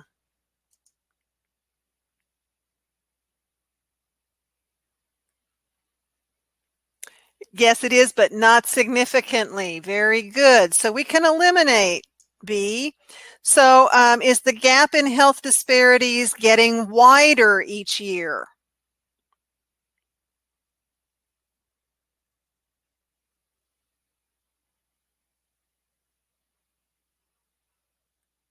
Yeah, no, it's getting narrower. And did it not significantly change? Well, no, it significantly changed. We got significance all over the place. So our answer is A. Now, how do we know we have significance, folks?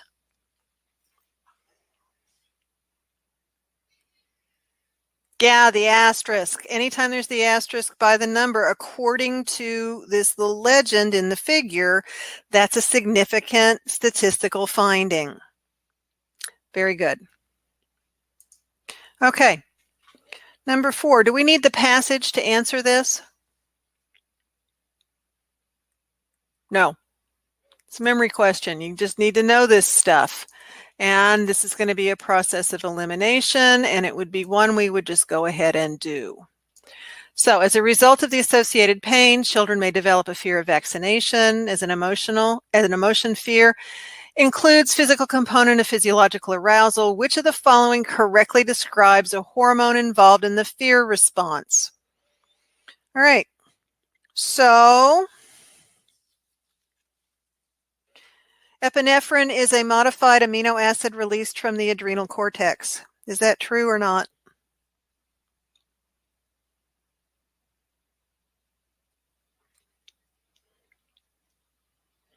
Very good. It's the adrenal medulla. Eliminate that one. Cortisol is a steroid released from the adrenal medulla. Is that true? Yeah, it's the cortex. Eliminate that one. Testosterone is a steroid released from the testes.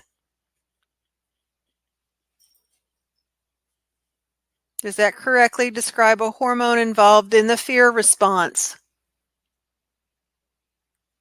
No. Adrenocorticotropic hormone is a peptide released from the anterior pituitary. Yeah, that's our answer. All right, 5.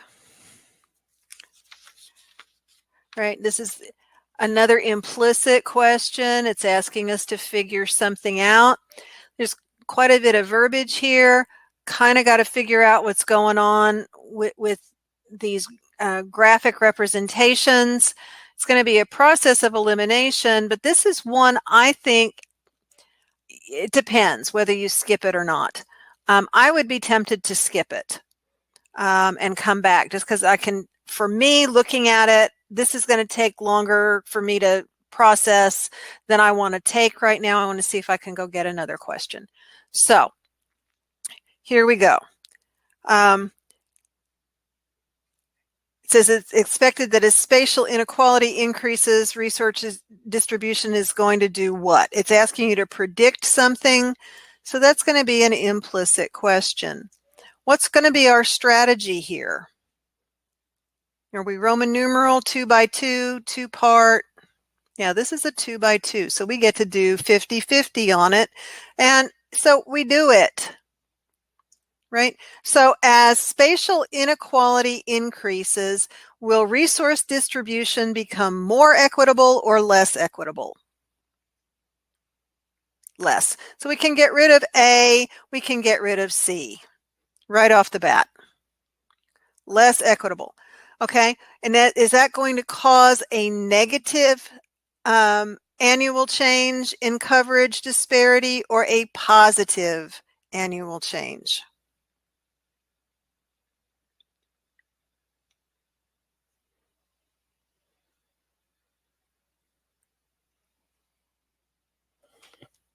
Yeah, positive. So our answer here is D. Now we go back and we pick up the ones that we skipped, starting with number 5. Okay, so we've got this business here. Assuming results in figures 1 and 2 both apply to vaccination coverage, which of the following graphs represents the predicted trends in vaccination coverage among white and non-Hispanic Black children? So, first of all, what was the trend? Was there more disparity or less disparity? Less. So graphically, does that mean the lines are going to be going farther apart or growing close together? Closer together. So A, they're going farther apart. We're going to eliminate A. Okay. And overall vaccination coverage is increasing. So will the lines be going up or down? Will it be a positive or negative slope? Yeah, they're going to be going up. So we've got one where we've got lines going down, and that's D. So we're going to eliminate that possible choice. So now we're down to the choice between B and C. And what's happening with the rate for Black kids? Are we getting more Black kids vaccinated or less Black kids vaccinated?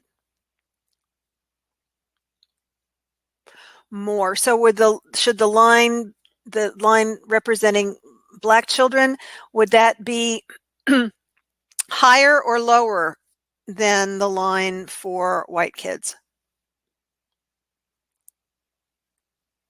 It would be above it, right? So our answer is B. All right. Now we're back to 2. Okay, so we've got this program launched by the United States government for children to reduce the cost barriers to vaccines. Eligible participants, including children who are Medicaid eligible, uninsured, or underinsured, are able to receive free vaccines. Assuming cost is a significant deterrent, federally funded programs could help explain the finding that. All right, remember, Roman numeral, we're looking for the answer that's used twice. So let's see, Roman numeral 2 is used 3 times, Roman numeral 1 is used 3 times. So let's start by looking at Roman numeral 3. Within children surveyed, vaccination coverage is higher among Black children than white children. Does that explain? It says, assuming cost is a significant deterrent. Does that explain this finding? No, it does not. This is false. So anything with 3 in it, we can eliminate. All right. So let's evaluate then Roman numeral 1.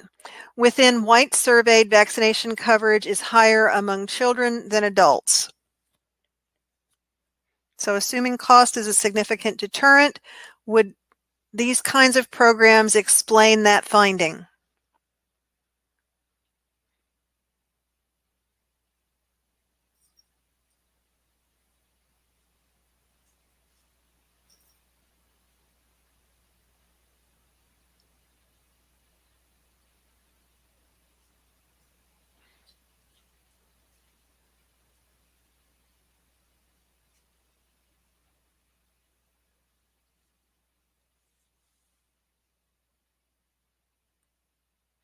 Yes, because they're free for kids. Adults have to pay. So assuming cost is a significant deterrent. So our answer is B.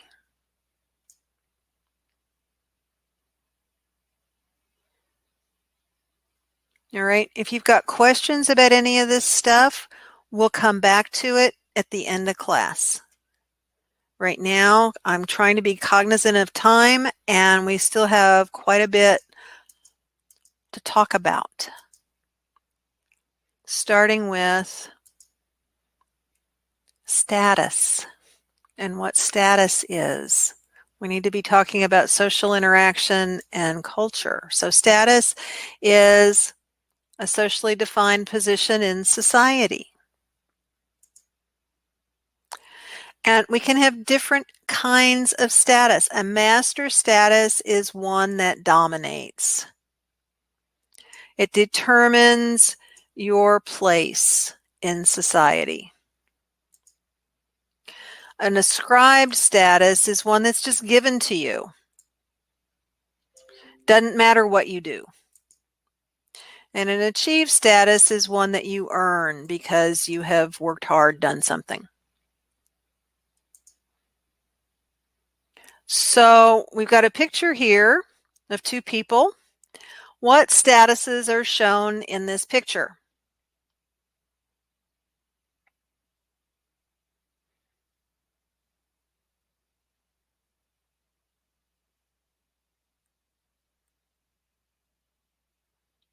Who has the achieved status? For the doctor, right. Doctor is an achieved status. So we'll make note of that.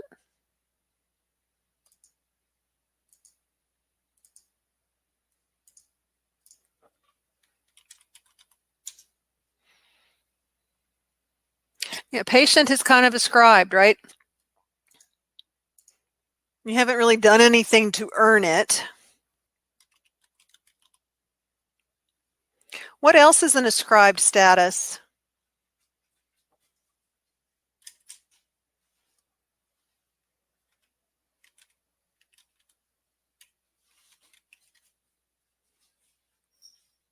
Female. Yep. Okay, do we have a master status present here?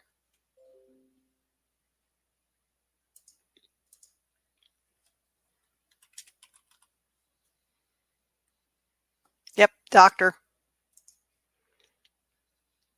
Okay. Age might be more of an ascribed status. You haven't really done anything except live in order to get that. All right. A role is a set of socially defined expectations that are based on the position that you have in society. So your patients are going to expect some stuff from you based on the fact that you're a doctor, that you're a physician. What might some of those expectations be?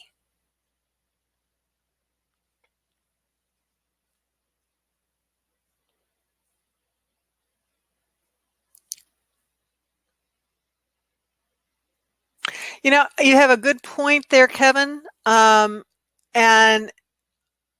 I will go with that thought. I will agree with you on that. Okay. Expectations. You're going to be technically competent.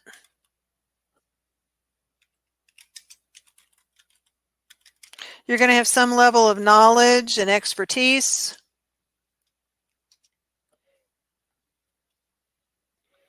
That you can, correctly diagnose and treat.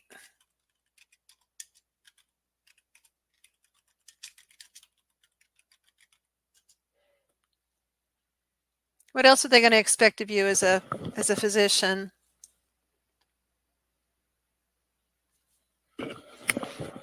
No, scribe's master status is what determines your place. Yeah, they're going to expect you to have a good bedside manner.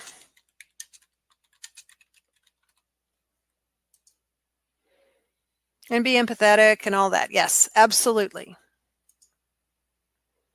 Okay. Well, there's some things happen with role. We can have something called role conflict.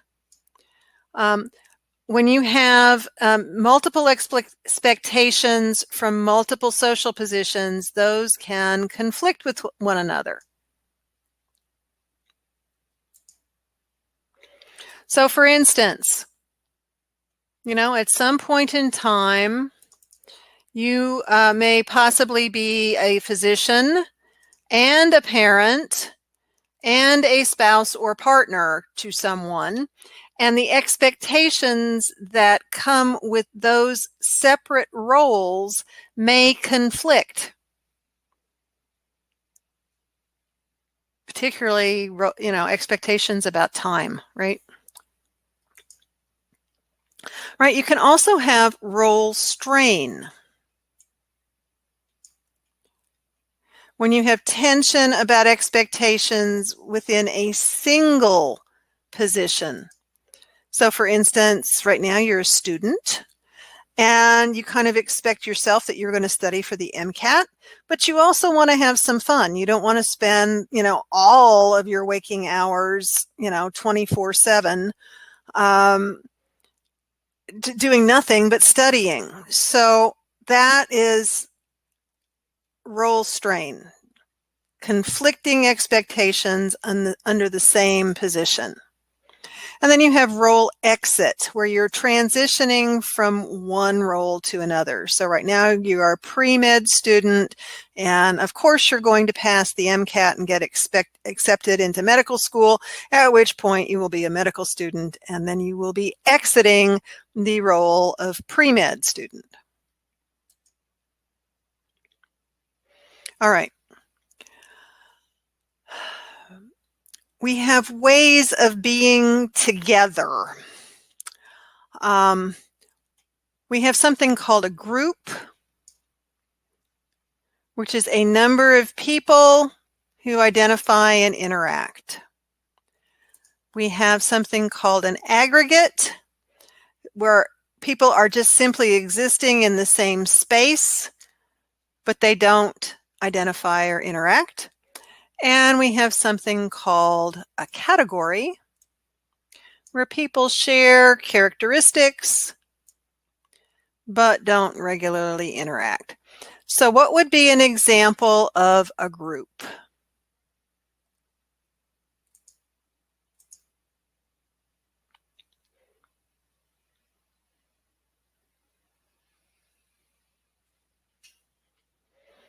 A bunch of people who identify and interact.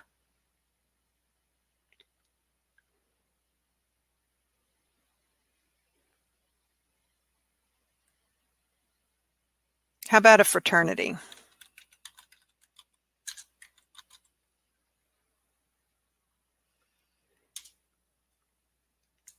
What would be an example of an aggregate? Where people are just in the same place at the same time, but they don't identify and they don't interact with each other particularly.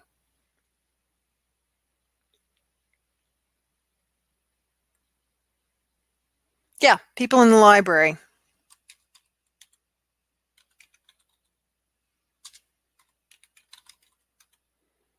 Okay, and I am going to use, Haley, your example of pre-med students as a category. Now, unless you've got pre-med students that are all in the same class, then those might be a group. But just the idea of pre-med students in general, that's a category. People have characteristics in common, but they don't necessarily, we've got pre-med students all over the country. Okay. All right. So now we have both primary and secondary groups. Primary groups usually are smaller. Secondary groups are larger. Primary groups have close personal relationships. They spend a lot of time together. Secondary groups are less personal. They're typically goal-oriented. People interact, but on a more superficial level. Primary groups typically are long-term groups. Secondary groups, short-term. The goal of a primary group is the relationships themselves. The goal of a secondary group is it's goal-oriented. It's to complete something. So an example of a primary group would be your family and close friends. An example of a secondary group would be those of us in this class. You guys are all here for a reason and a purpose. And once that is completed, unless you've known each other before coming into this class, you probably won't have too much to do with each other afterwards.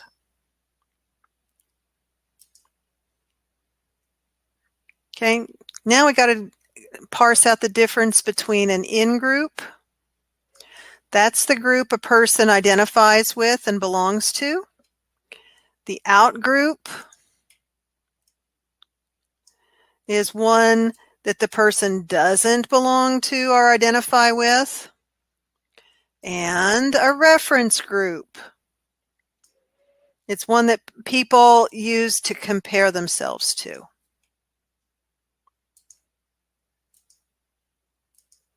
So here's 3 groups. MCAT takers, lawyers, and doctors.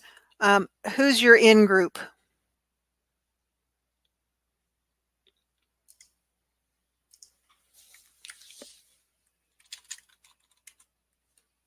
Yeah, the MCAT takers. Who's your out group?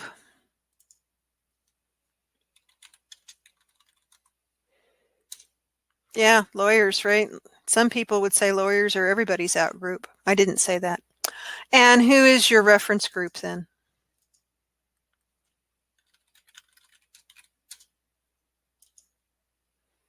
Yep, there you go.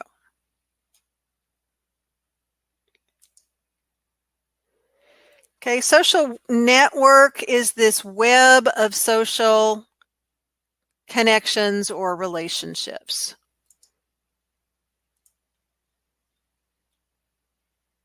And it includes people that you know directly and those that you know indirectly.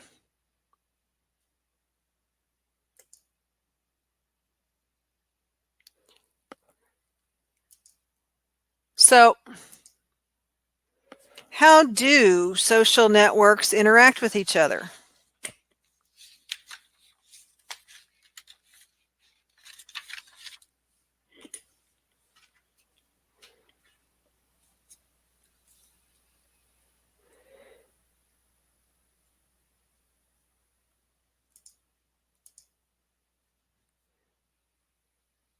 Through email, maybe. Social media for sure, right?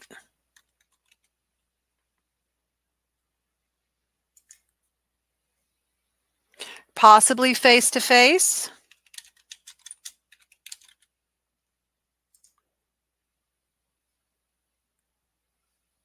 At conferences.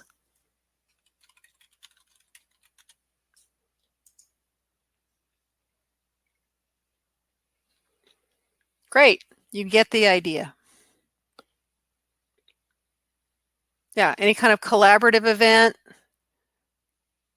Yeah, Skype, FaceTime, all that good stuff. Very good, guys. All right. Cultural transmission.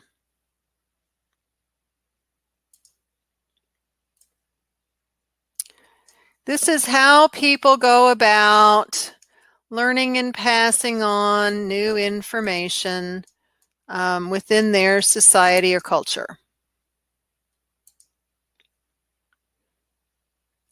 And an important thing to remember of culture is it's not about biology. It's about interaction with other people, participation and experience.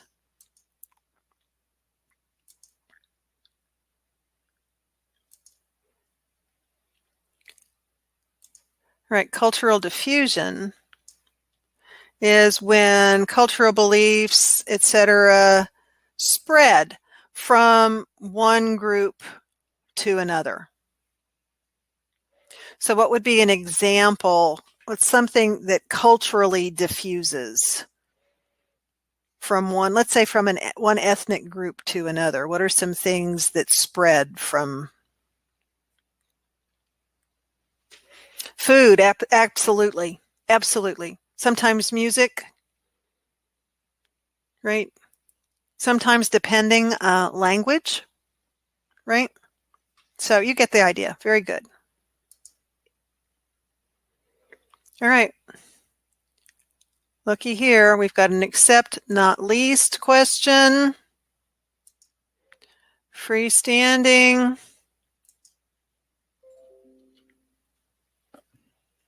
We're looking for the exception to counterculture.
Okay, I'm going to publish the poll and we're going to go look at this together because remember we got an except not least. So we're going to go through this labeling true and false. 3 of these are examples of counterculture, only 1 is not.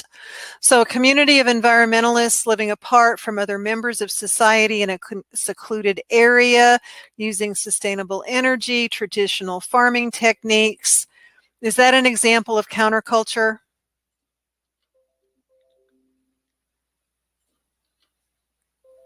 Yeah. Okay. Amish folk, are those, is that an example of counterculture? Oh, yeah. A hippie in the 60s still eschewing material possessions, accumulation of wealth, and rejecting traditional marriage. Is that an example of counterculture?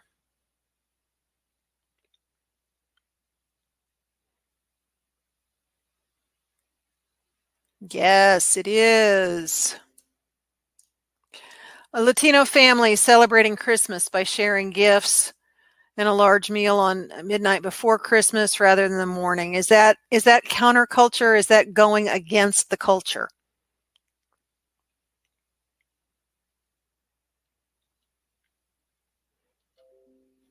Yeah, this is our answer. This is not counterculture. It's just doing something different. It's not going against the culture. Everything else goes against the norms of the culture. This is just celebrating in a different way.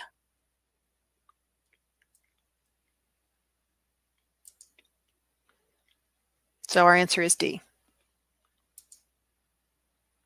All right. Issues having to do with culture.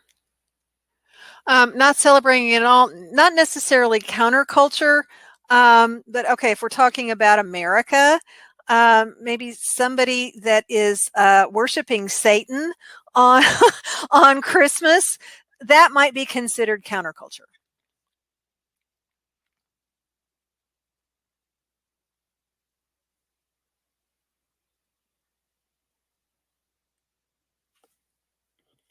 All right, assimilation.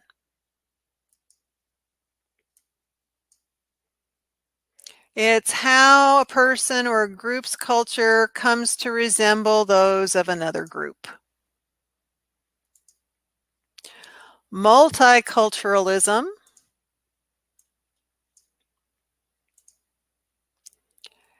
is when we can preserve various cultural identities within a single unified society. Ethnocentrism is the belief that my ethnic group or culture is bigger, better than yours. And cultural relativism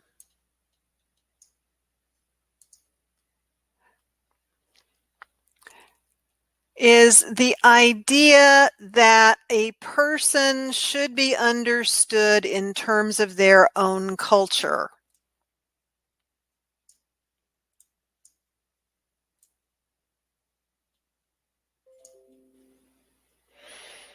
Okay. So we've got a few little quiz questions here to check out if we got a good bead on what's going on here. So we have 4 possible options.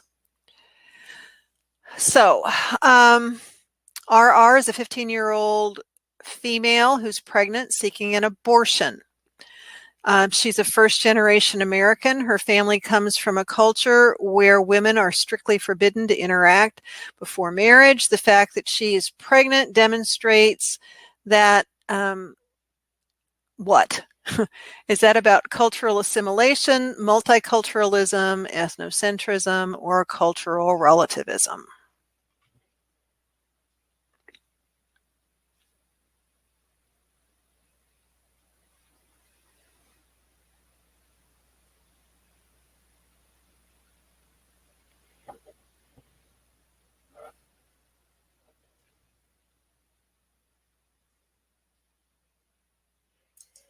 Yeah, sending our results. Everybody's pretty much in agreement. Number 1 is cultural assimilation A. All right, number 2. Her parents are very negative about American culture. They consider the way that Americans date and enter into marriage to be sinful and aberrant.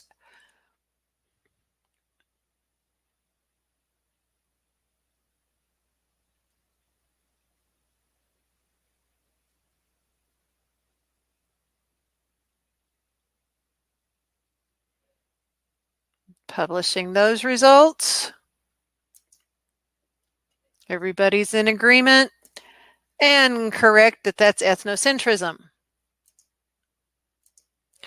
Okay, as her physician, you know her culture strongly opposes abortion. While you personally have no moral or ethical objections, you're concerned that she might wrestle with conflicting feelings about the decision. Therefore, in an effort to be sensitive to her family's cultural values, you refer her to speak with a therapist. Good job. You're already entering your responses.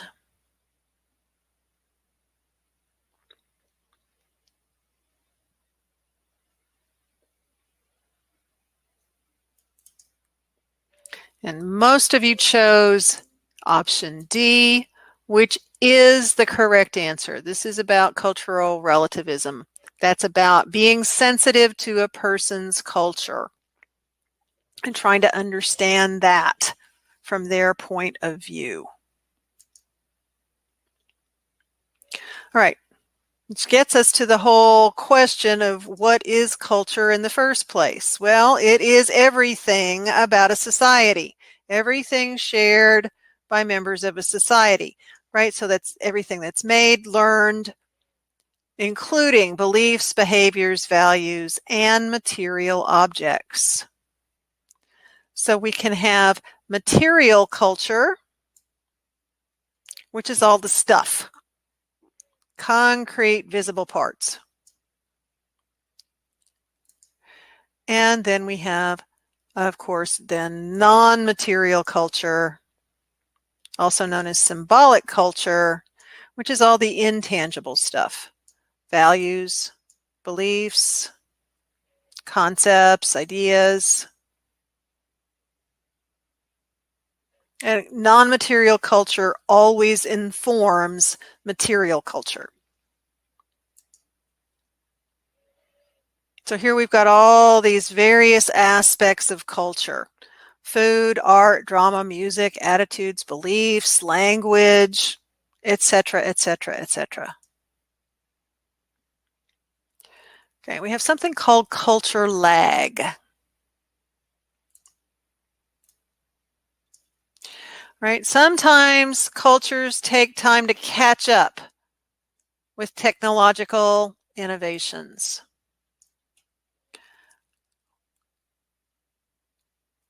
Culture lag is what leads to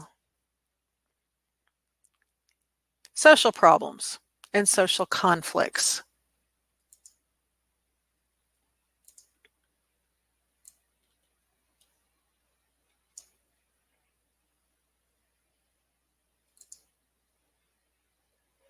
So what are some culture lag issues that are related to medicine?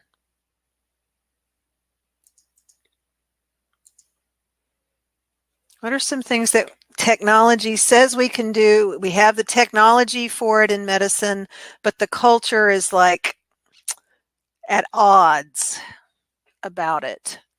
Yeah, genetic testing.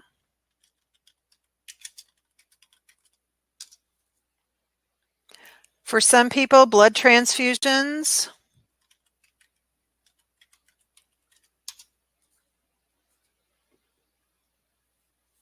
Artificial insemination.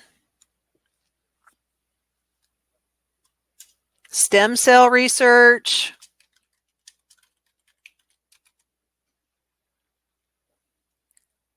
Certain surgical procedures.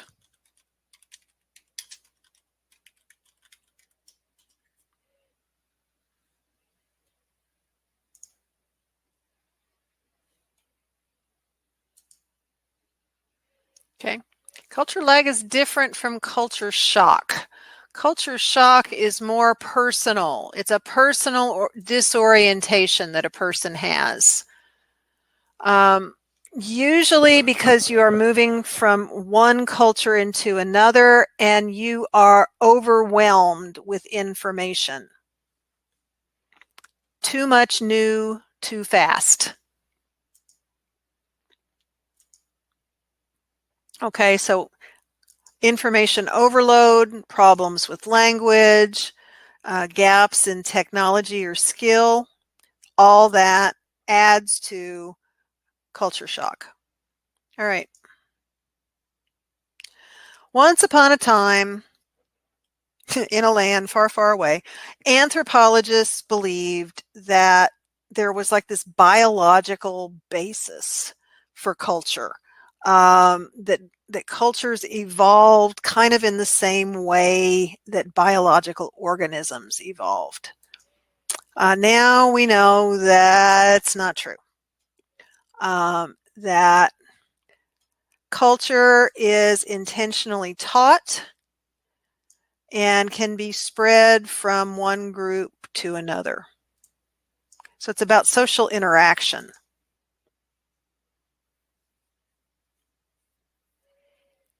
And the emphasis here is on exactly that, learning social interaction.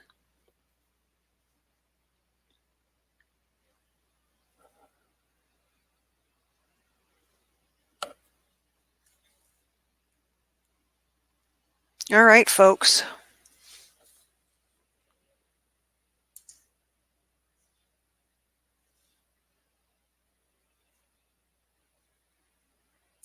This officially concludes everything we need to talk about together today.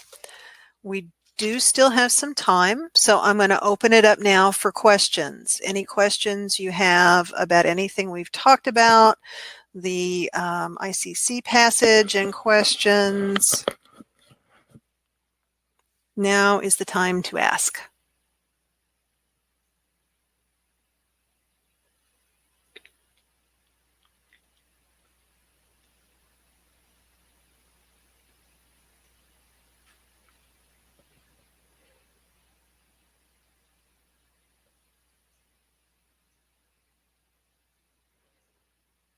I see we've got at least one person typing.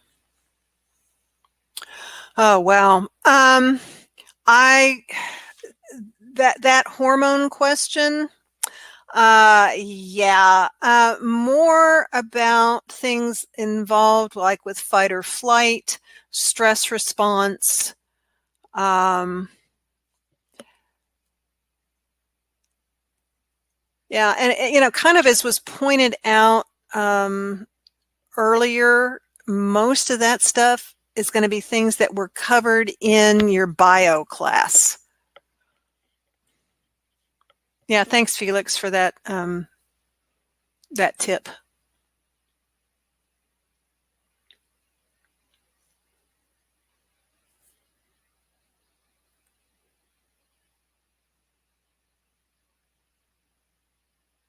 Sure, let me see if I can get back there. If this doesn't like get us all goobered up again.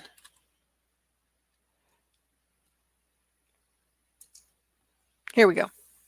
Okay, so we've got, if we go back a couple, so we don't have to go all the way back to, here's our, for us to take a look at. See, we've got, when you look at what's going on here with, and it talks about it in the passage, we've got slightly more Black children being vaccinated than white children. So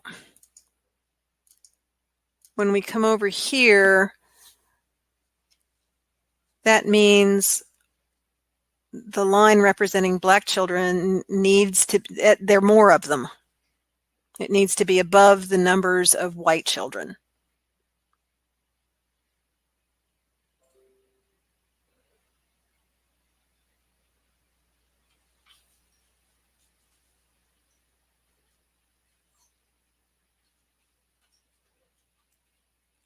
Yes, Black children do have a higher vaccine coverage than white children.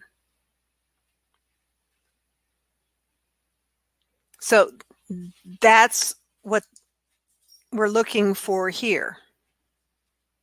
What graph is going to represent the predicted trends? Well, the predicted trends would be that's going to continue.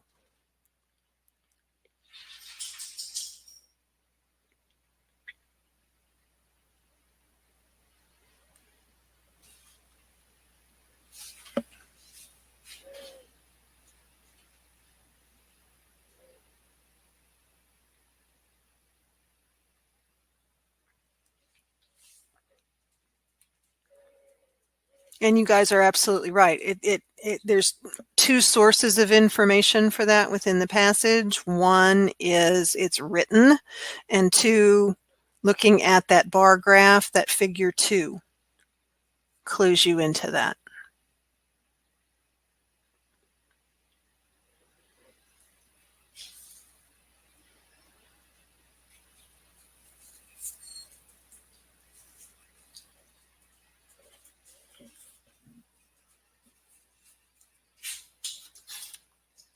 Aha, that's a different issue.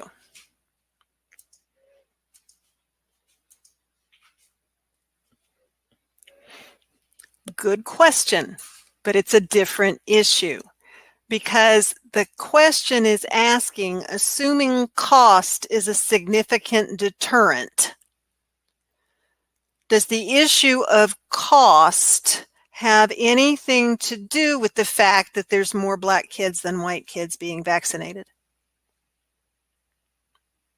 That's what makes number 3 false, Roman numeral 3 false for that particular question.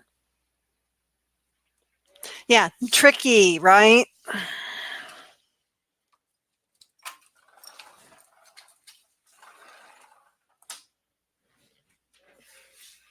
You bet.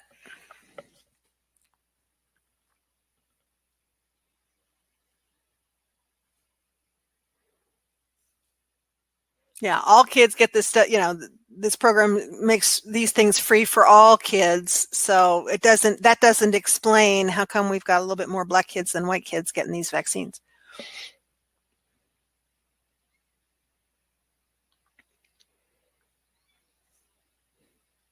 Any other questions?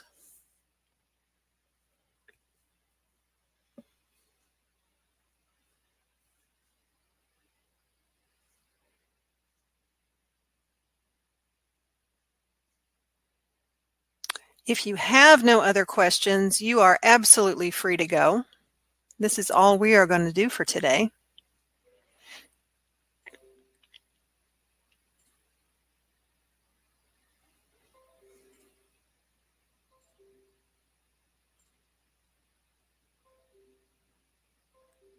You're welcome, Ben. You're welcome, Brianna.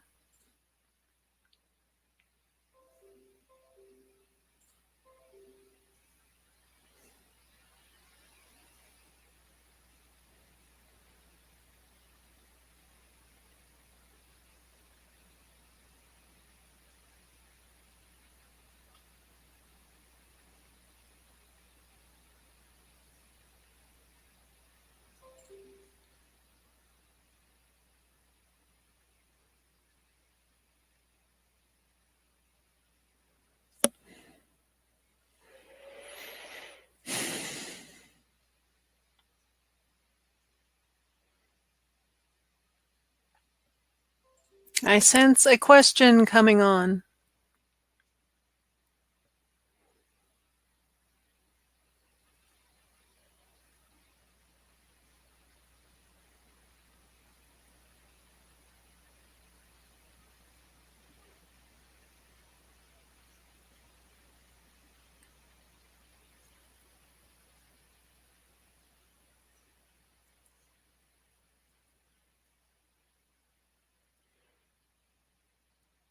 How would culture influence? There could be several ways culture influences whether or not kids get vaccines.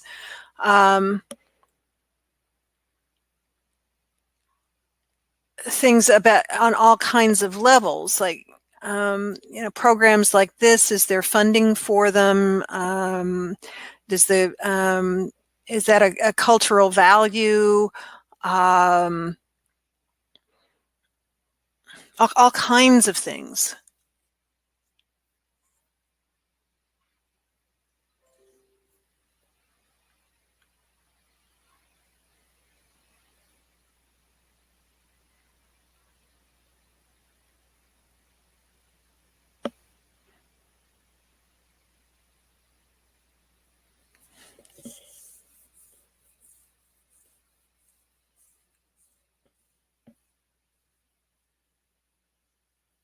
Oh, okay.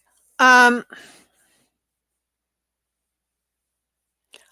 my guess would be probably not. Um, yeah,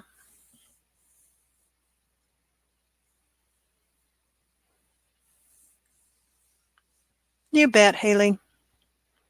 Go have a great weekend.